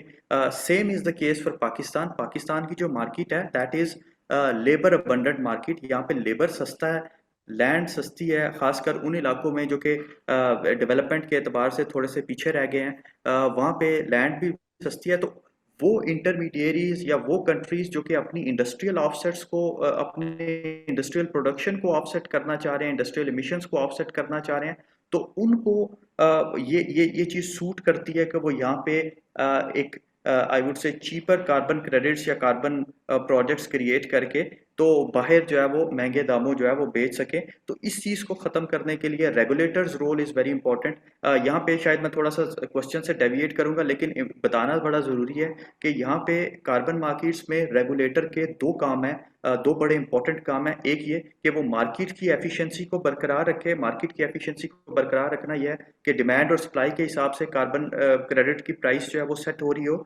सेकंड जो रोल है जो कि बड़ा इंपॉर्टेंट है कार्बन मार्केट में, दैट इज कि वही दोबारा से इस चीज़ को सोचना कि कार्बन मार्केट्स की क्यों क्यों बनाए क्यों जा रहे हैं, कार्बन मार्केट्स की ज़रूरत क्यों पेश आ रही है। वो क्लाइमेट इनजस्टिस है, उन लोगों को जस्टिस प्रोवाइड करना, economic justice, social justice, climatic justice, जो लोग क्लाइमेट की इनजस्टिस या क्लाइमेट एडवर्सिटीज़ का शिकार हैं। तो रेगुलेटर ने ये चीज़ श्योर करनी है कि वो फर्म्स जिन्होंने कार्बन मार्केट्स प्रोजेक्ट्स बनाए हैं और उन लोगों की ज़मीन पे बनाए हैं या उन कम्युनिटीज़ में बनाए हैं जो कि एडवर्सली अफेक्टेड हैं बाय क्लाइमेट चेंज, क्या उन तक ये रेवेन्यूज़ जा रहे हैं, क्या उनकी वो माली मदद हो रही है जिसने इस एक्सटर्नैलिटी को इंटरनलाइज करना है by putting a price tag on carbon market, sorry by putting a price tag on carbon emissions. तो ये चीज़ रेगुलेटर के लिए बड़ी इंपॉर्टेंट है और यहाँ पे जितना अच्छा रेगुलेटर होगा उतनी एक तो प्राइस ज़्यादा मिलेगी। दूसरी चीज़ मैं ये सिंध ये डेल्टा ब्लू कार्बन को भी सजेस्ट करूँगा कि आपका जो बिजनेस मॉडल है, आपने चूँकि बड़ा लॉन्ग टर्म एग्रीमेंट किया है, तो आपको जितना ज़्यादा अच्छे रेगुलेटर के पास जाएंगे, जितने ज़्यादा आप इस चीज़ के को बेनिफिट्स को, जितनी ज़्यादा इसकी वेरिफिकेशन को, जितनी ज़्यादा इसकी मेजरमेंट को आप ज़्यादा फोकस करेंगे, कम्युनिटी बेनिफिट्स को फोकस करेंगे, आपकी प्राइस लॉन्ग टर्म में बढ़ती जाएगी। और अगर इस चीज़ को नहीं करेंगे तो लॉन्ग रन में, जैसे अली तौकीर शेख साहब ने कहा, वीसीएम जो है वो काफ़ी दफ़ा कोलैप्स कर चुकी है, प्राइस जो है वो $1 $2 इवन कभी वो 0 पॉइंट समथिंग डॉलर्स पे भी आ चुकी है। तो लॉन्ग टर्म सस्टेनेबिलिटी को बरकरार रखने के लिए हमें किसी ना किसी एक टाइम पे इन स्टैंडर्ड्स को फॉलो करना होगा, रेगुलेशंस को फॉलो करना होगा। दूसरा क्वेश्चन आपका वीसीएस के अकॉर्डिंग था जो मुझे समझ आई थी। वीसीएस एक वेरीफाइड कार्बन स्टैंडर्ड है, जिस तरह कहा गया है कि काफ़ी सारे स्टैंडर्ड्स एग्जिस्ट करते हैं, गोल्ड स्टैंडर्ड, वेरा, आपका जीसीसी एग्जिस्ट करता है। तो ये 3 बड़े स्टैंडर्ड्स हैं जिसकी आपको वेरिफिकेशन लेनी होती है, स्टैंडर्ड लेना होता है। जितना अच्छा स्टैंडर्ड होता है आपकी प्राइस भी उतनी ज़्यादा होती है। काफ़ी सारे रिगरस इनके असेसमेंट क्राइटेरियाज हैं, प्री प्रोजेक्ट भी, पोस्ट प्रोजेक्ट भी, कम्युनिटी रिलेटेड भी और बिजनेस रिलेटेड भी। फिर अगेन से मैं यही कहूँगा कि आपके जो इनपुट्स लग रहे हैं वो किस तरह से लग रहे हैं, वो नेचर बेस्ड प्रोजेक्ट है, वो ऑफसेटिंग प्रोजेक्ट है, या वो अवॉइडेंस प्रोजेक्ट है, या वो रिमूवल प्रोजेक्ट है, इसकी बेस पे आपकी प्राइस जो है वो सेट होती है। हमें पाकिस्तान के कॉन्टेक्स्ट में चूँकि हमारा case he loss and damage fund से लेके क्लाइमेट इनजस्टिस तक जाता है, तो हमें इस चीज़ को इंश्योर करना है कि हम जो वो कम्युनिटीज़ जिनके एक तो लैंड ओनरशिप है, वो कम्युनिटीज़ जो कि adversely affected by climate change हैं, उनको मद्देनज़र रखते हुए हमें इस वेरिफिकेशन स्कीम को डिज़ाइन करना होगा, इंटरनली भी और एक्सटर्नली भी। उन बायर्स को टारगेट करना होगा जो कि ऑथेंटिसिटी पे बिलीव करते हैं, जो कि क्लाइमेट जस्टिस पे बिलीव करते हैं और जो कि इन स्टैंडर्ड्स को फॉलो करते हैं, ताकि हम कोई एक ऐसी एग्जांपल क्रिएट ना कर दें जो कि हमारे इस क्लाइमेट के केस को, जो कि बड़ा स्ट्रॉन्ग केस है पाकिस्तान का, कि हमारा एमिशंस में शेयर बड़ा कम है लेकिन फिर भी हम 8th मोस्ट वल्नरेबल कंट्री हैं। तो इससे हमारा ये पूरा केस मुतासिर होने का खदशा है। तो हमें इन Dr. Khalid? वीसीएस को और इसमें जी Dr. Khalid, I'm sorry to interrupt, but we are running out of time a bit. Okay So, okay can you please complete your answer very quickly? Okay जी ठीक है। I'll stop here. Okay. Moving on, Maha, I would like you to answer. How are independent audits made, and what volumes of carbon credits have been generated and sold up till now? Keep it very short. So in terms of independent audits, there are companies that do it, like Tuvnord. They're independent third parties. Humne previously, there was a carbon offsets project under the CDM. So these are verification companies like SGS, there's Tuvnord. There are other agencies that work on this. They come and they do the checks, references, largely independent. there's a methodology जो Vera define करता है, right? So according to that methodology, they ensure that the project developers are following that methodology. It's quite detailed. There's a pre-assessment, then there's a post-assessment, और हर I think 3 साल वो audit team खुद आती है. They come and visit the site, and then they measure the growth of the forests and all of that. So they're all well defined. Gold standard के अपने methodologies हैं, Vera के अपने, but they're quite similar. Just a few differences, but they're publicly available. Anyone can actually go and see if a certain project is following the criteria or not. And how many, what volumes of credits have been generated up till now? Under the Delta Blue Carbon project, that I think Riyaz Saab can answer. Under the Delta Blue, we have done only one verification report that was done in 2020. The second report is being generated, and that the total volume was 3.1 million tons CO2e. So that was traded. So now we expect that this report is from 2020 October to 2023, maybe March 2023. So it will be 2.5 years, and we are expecting about 2.5 million tons more. Thank you so much. Moving on to the last question. हमने देखा है कि sir मैं चाहती हूँ sir Aslam कि आप इसका सवाल पहले दें, फिर देन इवेंचुअली जो पैनलिस्ट भी इसका जवाब देना चाहें वो दे सकते हैं कि कम्युनिटी राइट्स जो हैं वो हम देखते आ रहे हैं कि पाकिस्तान में लोगों के कम्युनिटी राइट्स फुलफिल नहीं होते गवर्नमेंट प्रैक्टिसेस की अगर बात की जाए, तो क्या ऐसे मॉनिटरिंग मैकेनिज्म्स होने चाहिए जिसके जरिए से डीबीसी प्रोजेक्ट जो है ये इंश्योर करेगा कि कम्युनिटी राइट्स को प्रोटेक्ट किया जा रहा है?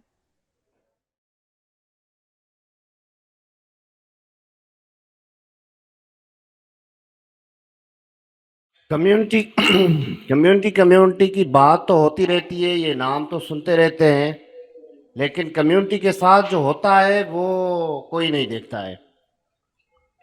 जहाँ पर जो बात हो रही है कि हम मैंग्रोव लगा रहे हैं, ये कर रहे हैं, खान साहब ने भी ऐलान किया था कि हमने ये किया है वो किया है। अभी भी हमारी हफीज साहब बैठा हुआ है कि वफाकी जो मिनिस्टर था उनसे भी हुई थी बातचीत, उन लोगों ने भी कहा कि हमने वहाँ पे जो है कम्युनिटी के साथ मिलकर जो है वो काम किए, मैंग्रोव वगैरह लगाए हैं, लेकिन कम्युनिटी जो है वो उनके साथ किसी ने भी काम नहीं किया है। ये बस बातें हैं जो होती रहती है, बड़े बड़े फोरम के ऊपर बातें होती रहती है, कुछ दोस्त नाराज होकर चले जाते हैं, कुछ जो होते हैं कहते हैं कि तनकीद करते हैं, क्योंकि हम जो बात करते हैं वो खुली करते हैं, फिर कहते हैं कि ये तरक्की के जो है वो खिलाफ हैं। अभी देखिए कम्युनिटी के हवाले से मैंग्रोव के ऊपर तो वहाँ पे हमारे एरिया में तो काम नहीं हो रहा है। आप देखें कम्युनिटी के ऊपर कितनी जलील कम्युनिटी हो रही है। बेरिया के हवाले से डीएचए देखें, कोल पावर प्लांट जहाँ पे लग रहे हैं वहाँ पे देखें। क्लाइमेट चेंज के ऊपर तो बात करते हैं, लेकिन क्लाइमेट जस्टिस के लिए कौन बात करता है?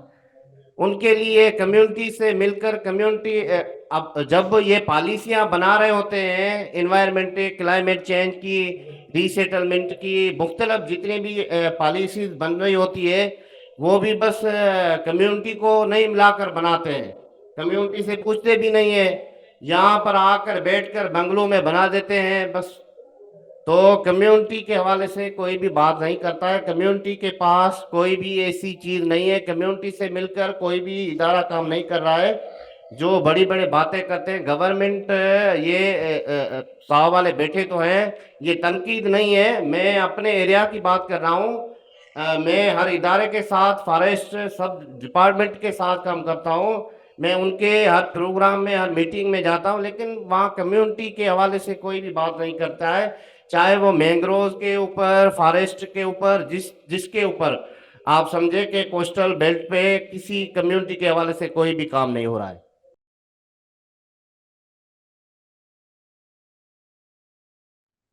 Can I say something?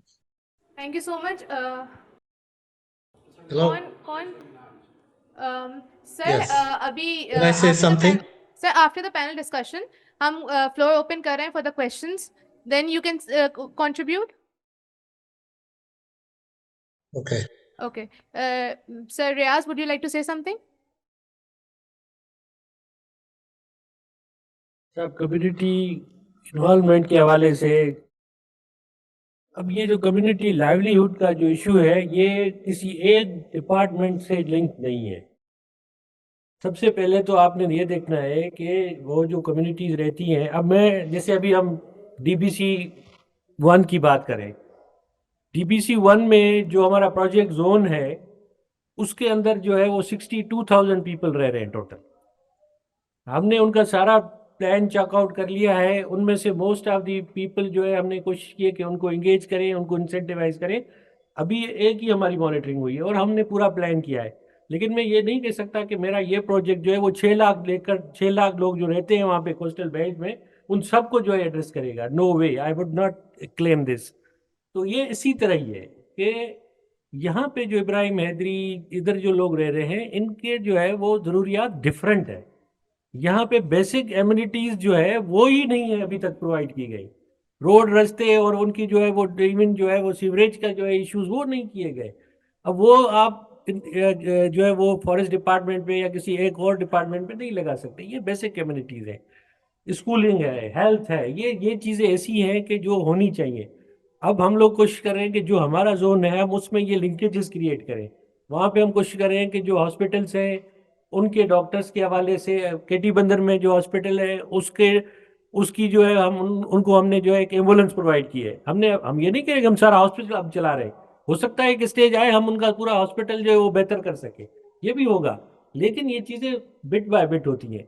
मैं सिर्फ ये कहूँगा कि ये अगर हम इस तरह पाइल अप करें, चीज़ों को देखें पिछले 30 साल के कॉन्टेक्स्ट में कि कितने NGOs आए, कितनी गवर्नमेंट डिपार्टमेंट ने पैसे खर्च किए, तो साईं की बात बिल्कुल सही है, वो बिलियंस ऑफ रुपीज़ होंगे। लेकिन वो सिर्फ जो है वो बातें हुई हैं, उतना काम नहीं हुआ। ये तो बिल्कुल ग्राउंड रियलिटी है। लेकिन काम करने के लिए आपके पास पूरा एक प्रोसेस होना चाहिए। आप कर क्या रहे हैं? हम अपनी बात करेंगे कि हम लोगों ने बेसिक जो इंफॉर्मेशन सिस्टम हमने डेवलप कर लिया है और हम आहिस्ता आहिस्ता स्केल अप कर रहे हैं अपनी चीज़ों को, और होपफुली उसका इंशाल्लाह इम्पैक्ट नज़र आएगा। जहाँ जहाँ हम कर रहे हैं वहाँ नज़र आ रहा है। और बाकी ये कि अब पूरी जो है वो कोस्टल कम्युनिटी है, उसके लिए भी होपफुली आगे जाके इस तरह के प्रोग्राम आए जो हम लिंक करें, उसमें मदद करें। Thank you.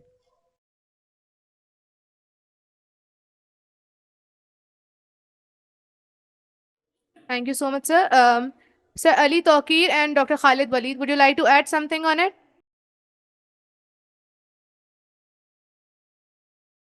नहीं जी, बहुत शुक्रिया, बहुत यूजफुल था। आपके क्वेश्चन बड़े अच्छे पॉइंटेड थे।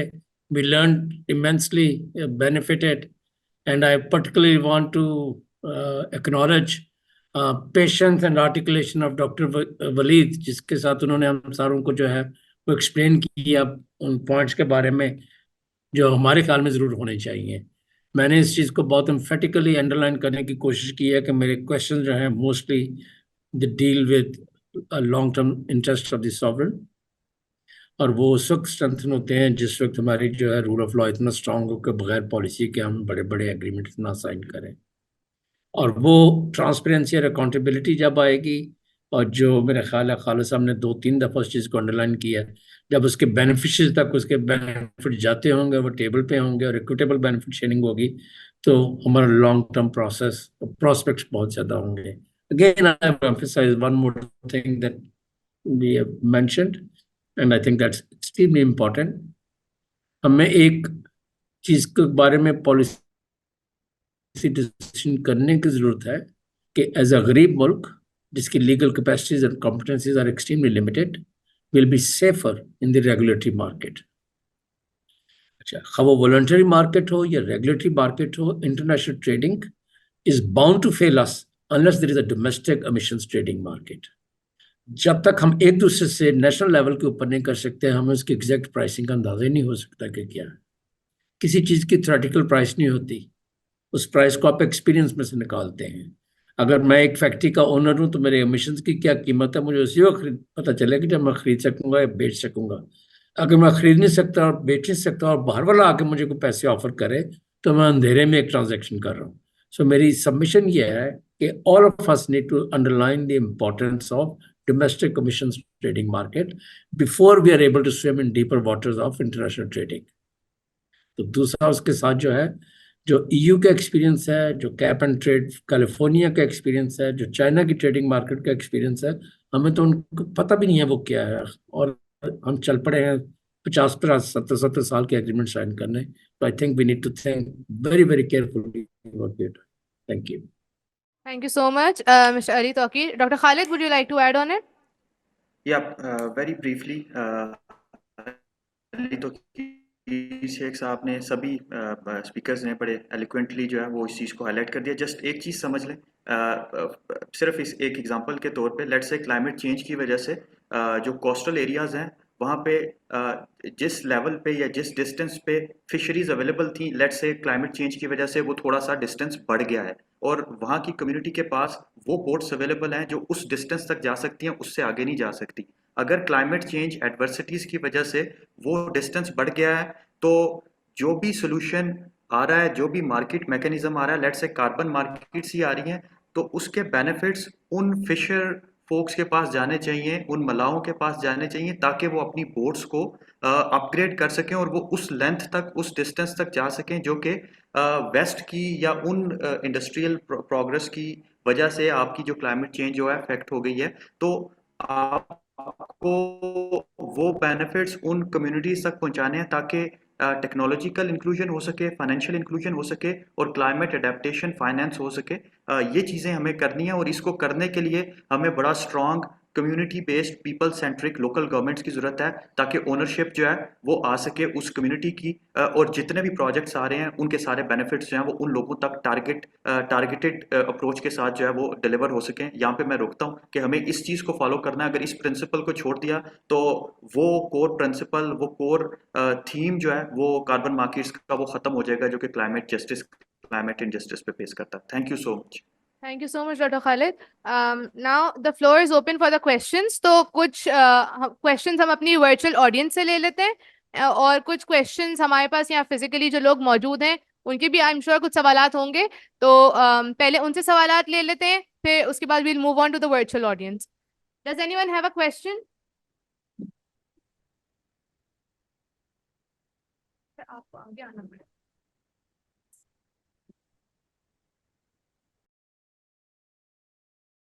अस्सलामुअलैकुम, मेरा नाम अख्तर रसूल है, गडाब से मेरा ताल्लुक़ है।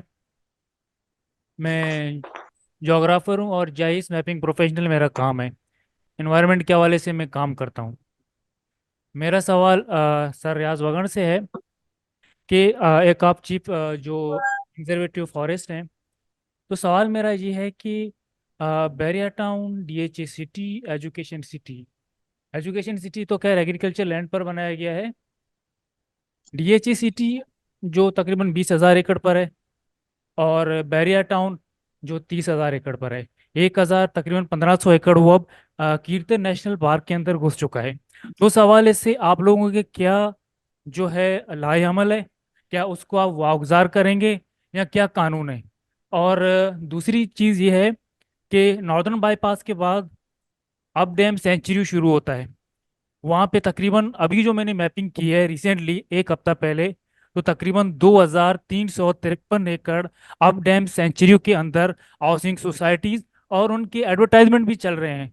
और KDA ने अभी जो 1,400 एकड़ जो सिंध गवर्नमेंट से लिए हैं वो भी उसी के अंदर बनाए जा रहे हैं। तो इस हवाले से आप लोगों के क्या लाएअमल है और किस तरह से इन चीज़ों को रिकवर करेंगे आप?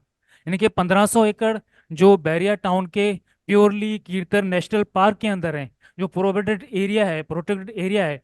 और दूसरी बात, दे लंगेजी, दे काटोड़, दे उद्दरवा, जहाँ बैरिया टाउन बना हुआ है, वो आपके सारे लॉज में, आपके सारे जो पॉलिसीज हैं उसमें wild life forest area declare किए गए हैं। तो उसके बावजूद वहाँ पे 23,000 एकड़ पे ये हाउसिंग सोसाइटीज क्यों बन रही हैं? इस हवाले से आप लोगों के क्या लाएअमल है और इस तरह से इनको दोबारा किस तरह से वागुजार करेंगे? और क्या है कि इस तरह के जो 30,000 एकड़ पे आप अंदाज़ा लगाइएगा कि कितने वहाँ से जो है इंडिजीनियस ट्रीज कट गए हैं, और वहाँ पे जो है कितने वाइल्ड लाइफ जो है वो डिस्टर्ब हुआ है, उसको आप किस तरह से रिकवर करेंगे? शुक्रिया।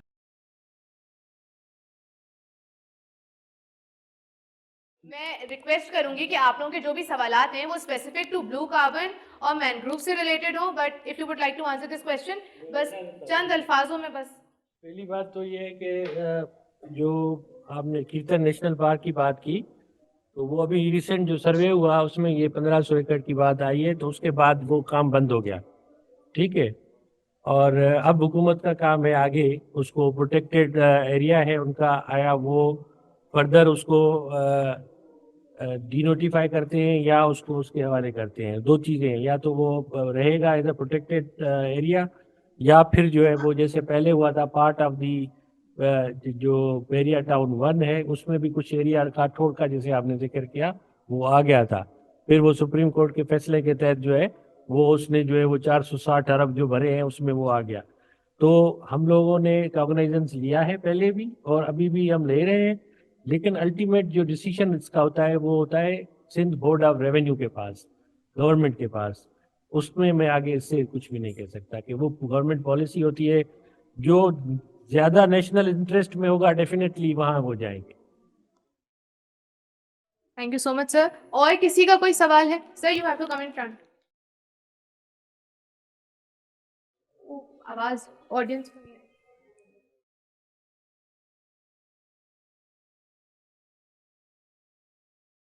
और सर आप सवाल बता दीजिए, मैं फिर आवाज़ आ रही है, बताएं।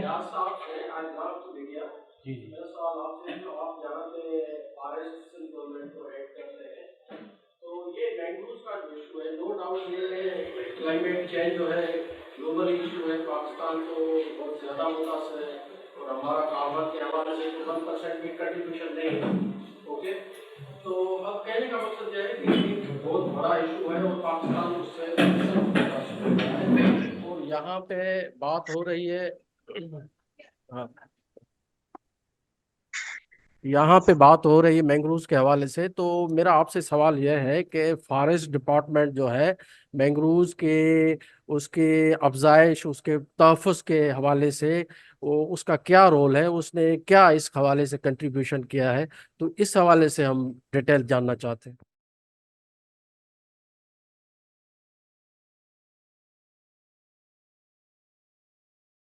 अस्सलाम वालेकुम।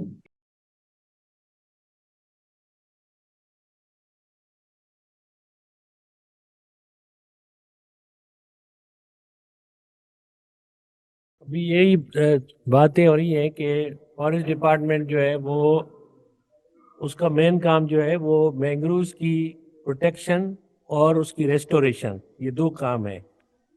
और जैसे भी बातें हुई, हम रेस्टोरेशन में हमने पिछले 20-25 सालों में माशाल्लाह काफ़ी कुछ एफर्ट किए हैं जो ग्लोबली रिकॉग्नाइज हुई है। The DBC-1 project validation is ये बेसिकली इस चीज़ का सबूत है कि हमने ये रेस्टोरेशन जो की है वो सही की है और वैलिडेट वो हुई है।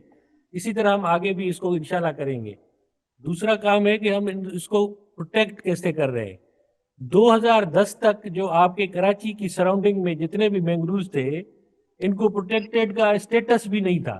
दे were just wastelands, they were just wasteland. और हमने फॉरेस्ट डिपार्टमेंट ने और मेरे DFOs ने और मैंने खुद जाके इन्हीं जैसे आप कह रहे हैं कि ये GIS सर्वे करके हमने ये 2000 हेक्टेयर के करीब एरिया प्रोटेक्टेड डिक्लेयर करवाया 2010 में। तो एक उसको स्टेटस तो अब मिल गया। अब हम वहाँ पे जो भी प्रॉब्लम होता है हमारा काम है कि कंसर्न अथॉरिटीज़ को हम बताएं।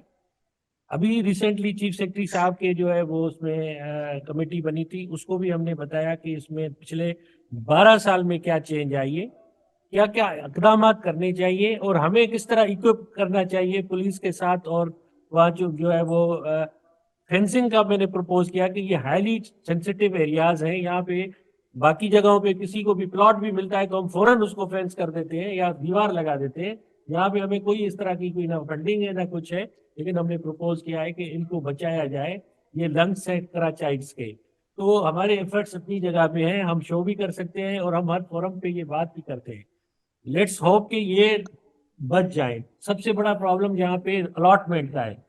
दरख्त खड़े हैं, नीचे से जमीन अलॉट हो जाती है, उसके बाद फिर हम जो है वो कोर्टों में, इस कल हमारे 4 केसेस लगे हुए थे कोर्ट में कोरंगी में। जमीन अलॉट है, ऊपर दरख्त खड़े हैं, अब यहाँ फॉरेस्ट डिपार्टमेंट क्या करेगा? वो तो आएगा और हमारा जैसे स्टाफ अंदर घुस गया तो कोर्ट से ऑर्डर आ गया कि भाई इस पे तो स्टे है, तुमने कंटेम्प्ट किए, अगली दफा हाजिरी पे खुद पेश हो। अब यहाँ पे इस माशरे में जब सब मिलके काम नहीं करेंगे तो मैं समझता हूँ कि कोई एक महकमा जो है ना चीजों को नहीं बचा सकता। Thank you, sir. Do we have another question? उन्होंने पहले. We'll take one more question, then we'll move on to the virtual audience. अस्सलाम वालेकुम। सबसे पहले शुक्रगुजार कि आपने इकरा यूनिवर्सिटी के स्टूडेंट्स को यहाँ पे मौका दिया आने का। तो और जी, और मेरा क्वेश्चन ये था कि ब्लू कार्बन इनिशिएटिव जो है इसको लेके कोई प्रोजेक्ट्स आप लोग ने स्टार्ट किए हैं, इनिशिएटिव लिया है, और अगर लिया है तो उसमें आपको क्या क्या चैलेंजेस फेस हुए हैं और कितना % सक्सेस आपको मिली है उसमें?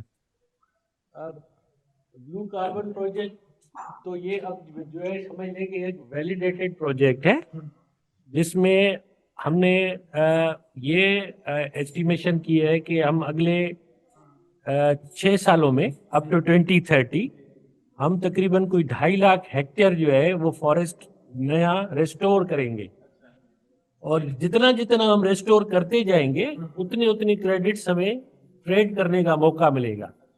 अब इस ट्रेडिंग में 2 तरीके थे हमारे पास, या तो हम बैठे रहते रेस्टोरेशन करते जाते। अब ये जो हम रेगुलेटरी मार्केट की बात कर रहे हैं ना और ऑफसेट्स की बात कर रहे हैं कि बड़ा टेक्निकल एक मसला है। वो इस तरह है कि जो आपने लगा दिया और आपने बताया नहीं दुनिया को तो वो गया, उसको आप बेशक लाख रुपया या 10 लाख रुपया लगा के प्रोटेक्ट कर रहे हैं, आपको एक ढेला भी नहीं मिलेगा उसके कार्बन क्रेडिट्स का। जहां पे आपने बाउंड्री बना के दुनिया को बताया कि ये प्रोजेक्ट मैं करने जा रहा हूं, वो वॉलंटरी है या कंप्लायंस है? इस वक्त वॉलंटरी चल रही है, कंप्लायंस अगले 10 साल तक नहीं आएगी, क्योंकि जो वेस्टेड इंटरेस्ट ग्रुप है वो नहीं आने दे रहा, और हम लोग उनकी सपोर्ट कर रहे हैं, उनकी बातें कर रहे हैं कि उनके पास जाओ। भाई उन्होंने अगले 10 साल में कुछ नहीं बनाना। वो क्यों नहीं आ रहे? कि वो अपनी इंडस्ट्रीज इतनी लगा चुके हैं, they have already earn billions of rupees. वो क्यों चाहेंगे कि हम जो है वो डैमेज एंड कॉस्ट में जो है पाकिस्तान को या सिंध को जो है $20 मिलियन या $100 मिलियन दे? क्यों दे? वो हमें लोन देना चाहते हैं ना, और फिर हमारी नस्लें जो है उसको लोन उठाती जाए, वो हमें कभी भी ग्रांट नहीं देंगे। तो हमें अपने ही रिसोर्सेज जनरेट करने हैं, जो हम कर रहे हैं। एक रिसोर्स हमने जनरेट कर दी, इससे फायदा क्या हुआ? इससे फायदा ये हुआ कि जो 2 अरब रुपए हमें मिले उससे हम बाकी के जो हमारे रिवराइन और दूसरे फॉरेस्ट है, अर्बन फॉरेस्ट्री है, उसमें भी इन्वेस्ट कर रहे हैं, जो अगले 10 साल तक हमारे पास पैसे नहीं थे जहां पे करते। अब ये ऐसी चीजें हैं जो आप जब तक डीप नहीं जाएंगे कॉन्टेक्स्ट में पता नहीं चलेंगे।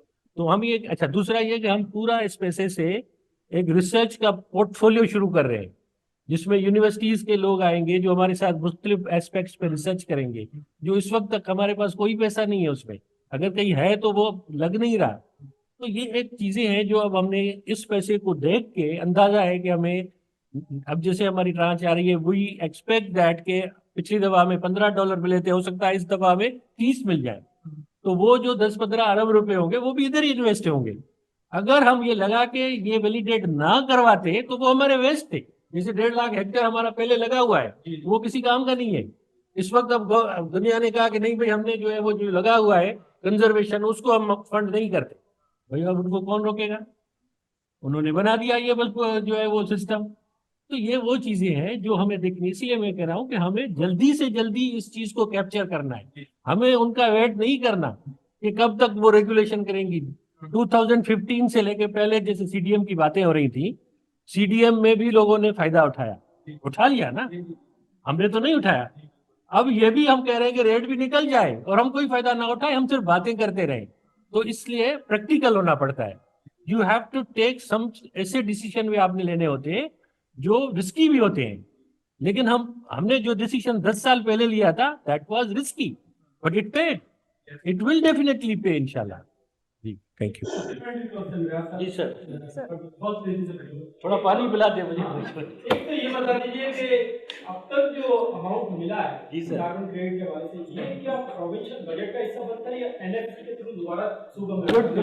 Good question. फार्मूला क्या है कि कितने एक टन कार्बन को कितने एकड़ के मैन्यूर जल्द करते हैं, वो फार्मूला किससे? ये वेरी गुड क्वेश्चन। सबसे पहले कि जो पैसा मिला है वो हमने अभी तक अकाउंट 1 में नहीं दिया। हमने अपने जो है वो प्रोजेक्ट का डिपार्टमेंट का अकाउंट खोला है और हमने पूरा एक प्रोग्राम दिया है नेक्स्ट 10 साल का, जिसमें community livelihood, biodiversity conservation, urban forestry, social forestry, free of cost plant, इन सब का प्रोग्राम दिया है। हम चाहते हैं कि इस पैसे से इवन कराची के अंदर जो दरख्त लगे, कोई आ जाए हमारे पास कल को 10,000 दरख्त लेने, तो हम उसको फ्री ऑफ कॉस्ट दें और उसको लिंक करें इसी प्रोग्राम से कि ये जो 10,000 दरख्त आप लगा रहे हैं ये इनलिस्ट हो हमारे पास, और उससे जो कार्बन क्रेडिट जनरेट हो वो फिर उधर ही दोबारा लगे। तो ये इस तरह का जो है हमने ये प्रोग्राम है। तो अभी तक हम इंशाल्लाह वो हमारी समरी गई हुई है सीएम साहब के पास, तो वो होपफुली हमारी कामयाबी होगी। नंबर 1। नंबर 2, आपने जो सवाल किया कि कितना होता है, हाँ, अब यही देखें ना, अब ये कॉन्टेक्स्ट वाइज डिफरेंट है। जो मेरा मैंग्रोव कराची के करीब है, से फॉर एग्जांपल, उसमें बहुत सारी सिल्ट है, पानी भी मीठा उसमें आ रहा है, वो हो सकता है कि वो 200 टन पर हेक्टर जो है वो करे, और उसका एक एक दरख्त जो है वो से 50 किलो अपने आप में जो है वो जज्ब करता हो। लेकिन जो दूसरा है कुछ हाईलाइट है, वो कुछ कम करेगा। तो इसका जो है वो आपने पूरा का पूरा प्लान बनाना होता है। एग्जैक्ट फार्मूला नहीं, एग्जैक्ट फार्मूले हैं, एलोमेट्रिक इक्वेशंस कहते हैं उसको हम। एलोमेट्रिक इक्वेशन हर स्पीशी की अलग अलग होती है, हर एरिया के हिसाब से उसको फिट करना होता है। तो हमने मुख्तलिफ एलोमेट्रिक इक्वेशंस फिट करके एक अंदाजा लगाया, जिसको एक्स आंटे जो है वो कहते हैं हम कि भाई एस्टिमेशन है ये। तो वो एस्टिमेशन है। अब उस एस्टिमेशन की बुनियाद पे हमने एक्चुअल एलोमेट्रिक इक्वेशन हम इस प्रोजेक्ट में बना रहे हैं, और हो सकता है वो इससे भी बेहतर हो। Thank you sir. मैं पहले ये समझना चाह रही हूँ कि अभी हमारी जो हमारी वर्चुअल ऑडियंस जो है उनके कितने सवाल आते हैं, ताकि क्योंकि यहाँ पे हमारे पास सवालात और मौजूद हैं। तो मिस्टर मिनहाज, आपका सवाल था, उसके अलावा और किसी का सवाल है?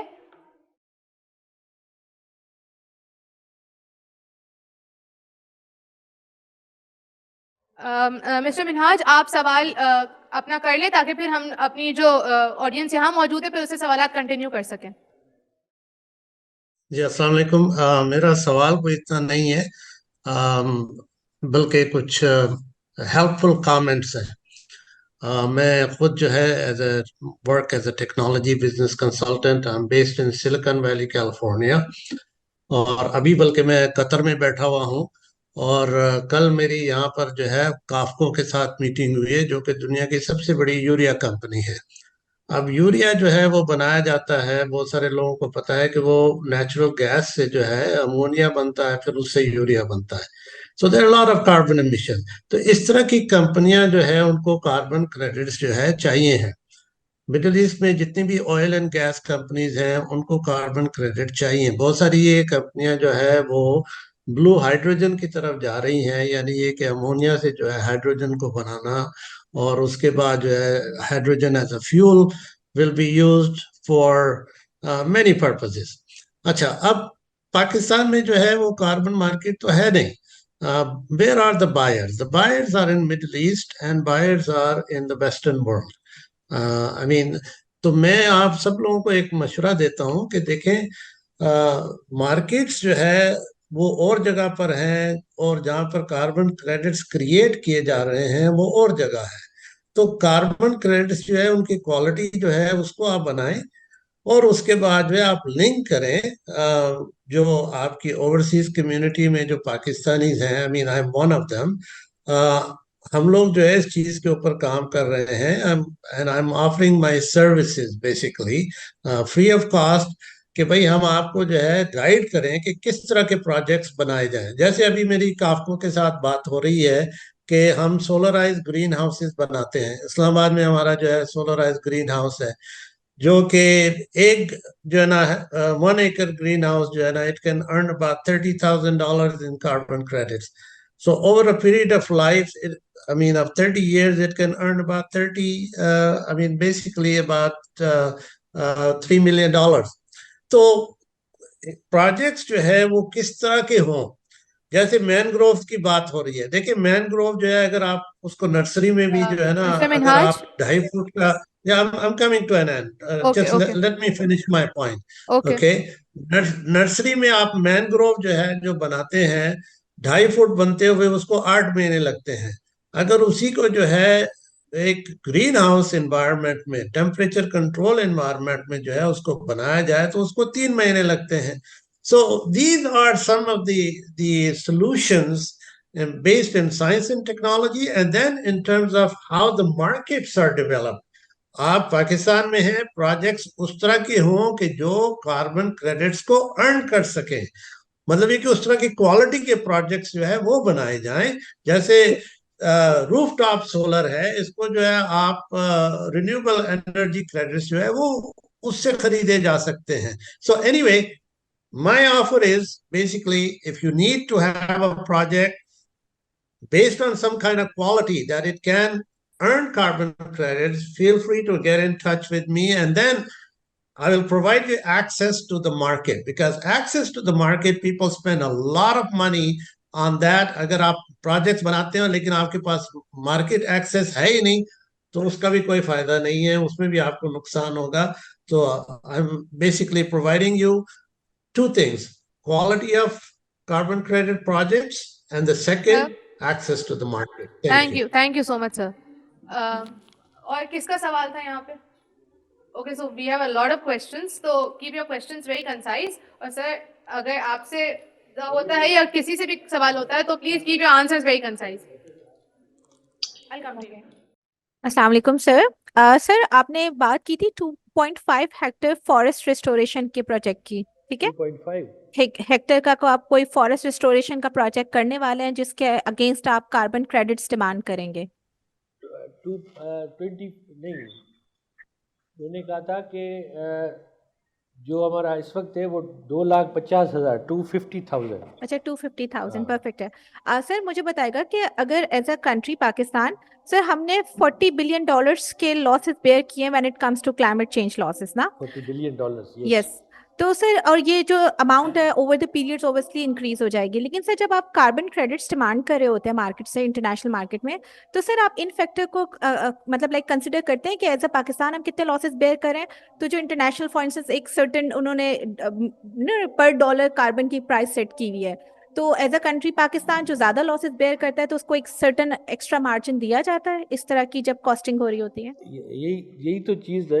ये जब बातें हो रही है, ये शुरू से लेके डेवलपिंग कंट्री का यही अलमिया है कि हमने लॉसेस बेयर किए हैं लेकिन कंपनसेशन हमें कोई नहीं मिली। कर्जा तो हमें मिल गया लेकिन कंपनसेशन हमें कोई नहीं मिली, ठीक है ना? तो ये इसी वजह से लास्ट जो कॉप थी, ये वाली नहीं, उससे पहले भी ये लॉस डैमेज एंड लॉस वाली बात जहाँ पे हुई थी, तो उन्होंने कहा था कि हम जो है वो पाकिस्तान में बहुत सारी इन्वेस्टमेंट करेंगे, ग्रांट देंगे, लेकिन वो बात भी अभी तक जो है वो पाइपलाइंस में है, अभी तक कुछ भी मटेरियलाइज नहीं हुआ। तो दूसरा तरीका फिर ये है कि जैसे सर ने कहा कि आप अपने प्रोजेक्ट्स जनरेट करें मुख्तलिफ शोबात में जो है वो, और फिर उसको इंटरनेशनली ट्रेड करें। अब एक तो हम देखते रहे कि भाई हमें जो है वो जितना, दो तरीके हो सकते हैं ना, एक तो आपने एक क्रेडिट भी जनरेट किया और बीइंग हाईली अफेक्टेड हमें कहें कि भाई आपका एक एक जो है वो क्रेडिट बहुत कीमती है, $100 हम आपको कम से कम देंगे। अगर इस तरह की कोई रेगुलेशन हो फिर तो बहुत अच्छी बात है कि भाई इन्होंने हमारे लिए कुछ तो कंसीडर किया, लेकिन ऐसा कुछ भी नहीं है। हमें भी वही ट्रीटमेंट मिलती है जो कि इंडिया में एक बंदा जो करेगा वो ट्रेड करेगा, वो भी उतने पैसे लेगा, जो हम ट्रेड करेंगे वो भी उतने लेंगे, क्योंकि हमें उस डैमेजेस का कोई एडवांटेज नहीं है अभी तक। हमने जो प्रोजेक्ट्स लिस्ट किए एनडीसी में अपने के एज ए नेशन हम ये प्रोजेक्ट्स लेंगे, जो हमने एनडीसी सबमिट करवाया उसमें कोई प्रोजेक्ट्स हैं? एनडीसीज में हमने 2 कमिटमेंट्स की हैं। पहली कमिटमेंट के हम 15% जो है हमारे जो कार्बन क्रेडिट जनरेट होंगे वो तो वॉलंटरी जाएंगे उसमें, हालांकि हमें वॉलंटरी की तो बात ही नहीं करनी थी। हमें तो पहले ही बात ये करनी थी कि भाई हम तो जो है वो एनडीसीज ही कमिट कर रहे हैं, ये बड़ी बात है। वॉलंटरी तो जाए नहीं, कम से कम हमें तो आप लॉस एंड डैमेजेस में जो हमारा हो गया वो पैसे दें तो हम क्रिएट करें ना कार्बन के। फिर हमने कहा कि 35% जो होंगे वो हमें अगर आप पैसे देंगे तो फिर हम कंट्रीब्यूट करेंगे। ये है हमारी NDC. Thank you so much. Who else has a question? अस्सलाम वालेकुम। First of all thank you so much कि आपने एक इतनी ओपन कॉन्वर्जेशन की है about the project itself. My name is Shajia. I was part of the official government delegation that went to COP28 recently, and our firm was also a part of जो official mitigation की negotiations हुई थी उसमें हमारी firm ने शिरकत की थी. तो हमने उधर जाके देखा ये था कि बाकी ममालिक के मुकाबले में पाकिस्तान बहुत वेग कॉन्सेप्ट्स को ब्रिंग अप करके उसको ज्यादा स्पेसिफाई नहीं करता. तो जब डॉक्टर खालिद और अली साहब जो अपने ट्रांसपेरेंसी की बात की, it's a very good concept to have, specially in a country that is that faces as many issues as Pakistan. लेकिन लेट्स सपोज कि आपके सामने एक डेवलपर खड़ा हो और वो कहे कि हमारे पास 10,000 एकड़ हैं जिसके ऊपर हम फॉरेस्ट्री का एक प्रोजेक्ट लगाना चाहते हैं. What are the 5 best practices that you would tell them to adopt so that their transparency is on par with an international standard? Thank you. मुझसे सवाल.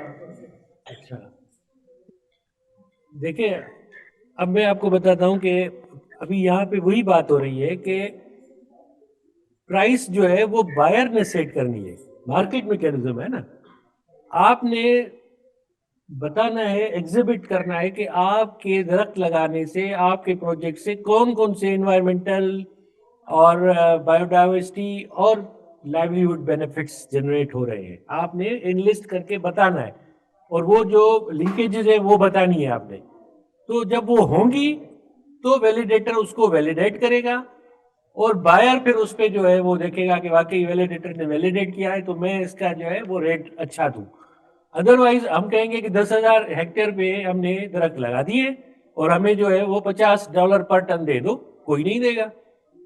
वो 10,000 पे जो है वो कितने दरख्त लगे हैं, किस रेशो से वो जो है वो कार्बन सिक्वेस्टर कर रहे हैं और कितनी परमानेंस है, क्या थ्रेड्स हैं, उन थ्रेड्स को किस तरह आपने मिटिगेट किया है, कैसे करेंगे. तो वो पूरा एक प्रोग्राम है. और इसी तरह हमारा मुल्क भी पूरा एक प्रोग्राम है. हम उस पूरे मुल्क का उनको बताना है कि हमने अपने फॉरेस्ट को किस तरह जो है रिस्टोर करना है या प्रोटेक्ट करना है. फिर जाके हमें जो है वो लॉस एंड डैमेजेस की बात हो रही. तो वो हम कर नहीं रहे, कर नहीं पाए. पिछले CDM के प्रोसेस में भी नहीं कर पाए, रेड का प्रोसेस भी निकल आ जा रहा है उसमें नहीं कर पाए. अब हम ये कह रहे हैं कि एक ही प्रोजेक्ट डेल्टा ब्लू जो है वो वैलिडेट हो गया है. अब ये तो हो गया है, आगे बढ़ना नहीं है. हमने इसको ही जो है वो जड़ से उखाड़ के फेंकना है. ये है हमारी मेंटेलिटी जो नहीं होनी चाहिए. आई एम सॉरी टू से कि हम लोग उस पर क्रिटिक्स आप करें, ये मैं नहीं कह रहा कि नहीं करे कोई, लेकिन ये सारे प्रोसेस वेरिफिकेशन, वैलिडेशन और क्रिटिसिज्म के वो पास कर चुका है. और the only thing that was discussed in our pavilion in Dubai, that was by Delta Blue Carbon 1 and its success. तो इससे ज्यादा बढ़ के मैं और तो कुछ नहीं कह सकता. Thank you, sir. वैलिडेटर और जो लोकल फॉरेस्ट्री के प्रोजेक्ट्स हैं उनमें कनेक्टिविटी का इशू है. ये भी कह सकते हैं. We'll take one more question and then we'll end the session.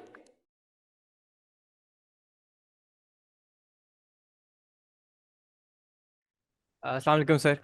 मेरा नाम रहमान यूसुफ है और मैं पाकिस्तान एनवायरनमेंट ट्रस्ट से ताल्लुक़ रखता हूँ. मैं आपसे एक दफ़ा पहले भी मिल चुका हूँ आपके ऑफिस में, अगर आपको याद हो. सर, सबसे पहले तो क्लाइमेट एक्शन सेंटर और आपकी टीम को, आपके डिपार्टमेंट को मैं मुबारकबाद देना चाहता हूँ, क्योंकि ऐसी डिस्कशन और ऐसे प्रोजेक्ट के ऊपर डिस्कशन जो है वो हम सब के लिए बहुत ज़्यादा हेल्पफुल है. इसलिए क्योंकि मेरे काम के सिलसिले में आपको भी, अपनी ऑडियंस को भी बताना चाहता हूँ कि I have visited all forest departments of Pakistan. और सिंध का जो ये डिपार्टमेंट है जिसने ये ट्रेल ब्लेजिंग प्रोजेक्ट अपनाया है और बनाया है, इसने एक प्रेसिडेंट सेट किया है और ये सबके लिए एक इंस्पिरेशन. तो मैंने ये काबिल तारीफ प्रोजेक्ट है और इसकी जितनी भी क्रिटिसिज्म है वो अपनी जगह हैं, लेकिन आई एम श्योर कि आगे बढ़ते हुए उन क्रिटिसिज्म पे आप लोग भी कुछ ना कुछ एक्शन लेंगे. मेरा सवाल ये है सर कि PET, पाकिस्तान एनवायरनमेंट ट्रस्ट, एक प्रोजेक्ट पाइपलाइन बना रहा है पूरे पाकिस्तान में, जहाँ पे हम ना सिर्फ ब्लू कार्बन बल्कि afforestation, agro forestry, regenerative agriculture, clean cook stoves के प्रोजेक्ट्स को बनाना चाह रहे हैं. और उसके लिए हम लोग अभी सर्च कर रहे हैं, जिसमें लैंड सर्च भी है, कम्युनिटी सर्च भी है, वगैरह वगैरह. सो जिस तरह से डीबीसी एक पब्लिक प्राइवेट पार्टनरशिप थी between the government of Sindh and a private company. इस तरह से क्या are you and your department open to more partnerships such as this and not just limited to blue carbon but other methodologies in carbon development? It's very good question. हमने ये सिर्फ mangroves को पे ख़त्म नहीं किया, हमने अभी एक जो है वो इसको और जैसे बात हो रही थी कि चीज़ों को बहुत सारी चीज़ें हैं जो अभी हमें भी खुद पता नहीं है। फॉर एग्जांपल अब हम अपने जो रिवराइन फॉरेस्ट हैं, हमारी इरीगेटेड प्लांटेशंस हैं, हमारी रेंजलैंड्स हैं, अर्बन फॉरेस्ट्री का और एग्रो फॉरेस्ट्री और फार्म फॉरेस्ट्री, ये सब फॉरेस्ट के लगाने के तरीक़ेकार हैं और जगह हैं।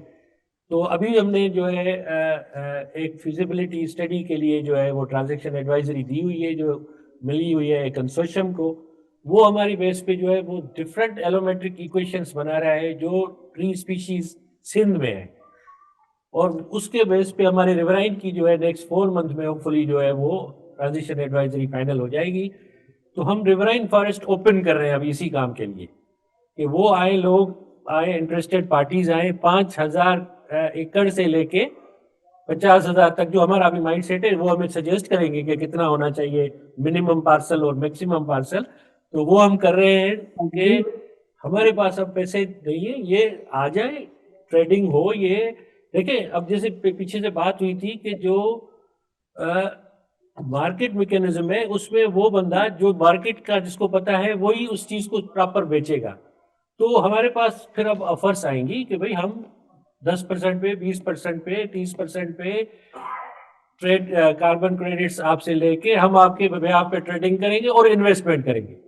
तो ये हम अब ओपन कर रहे हैं बहुत सारी चीज़ें जिसमें आप लोग भी आ सकते हैं। एवरीबॉडी कैन RFP फ्लोट करेंगे सर। इसका टाइमलाइन समझ लेंगे 6 महीने से लेके 1 साल तक ये हो जाएगा इंशाल्लाह, hopefully. Thank you so much. It was indeed a very thoughtful discussion.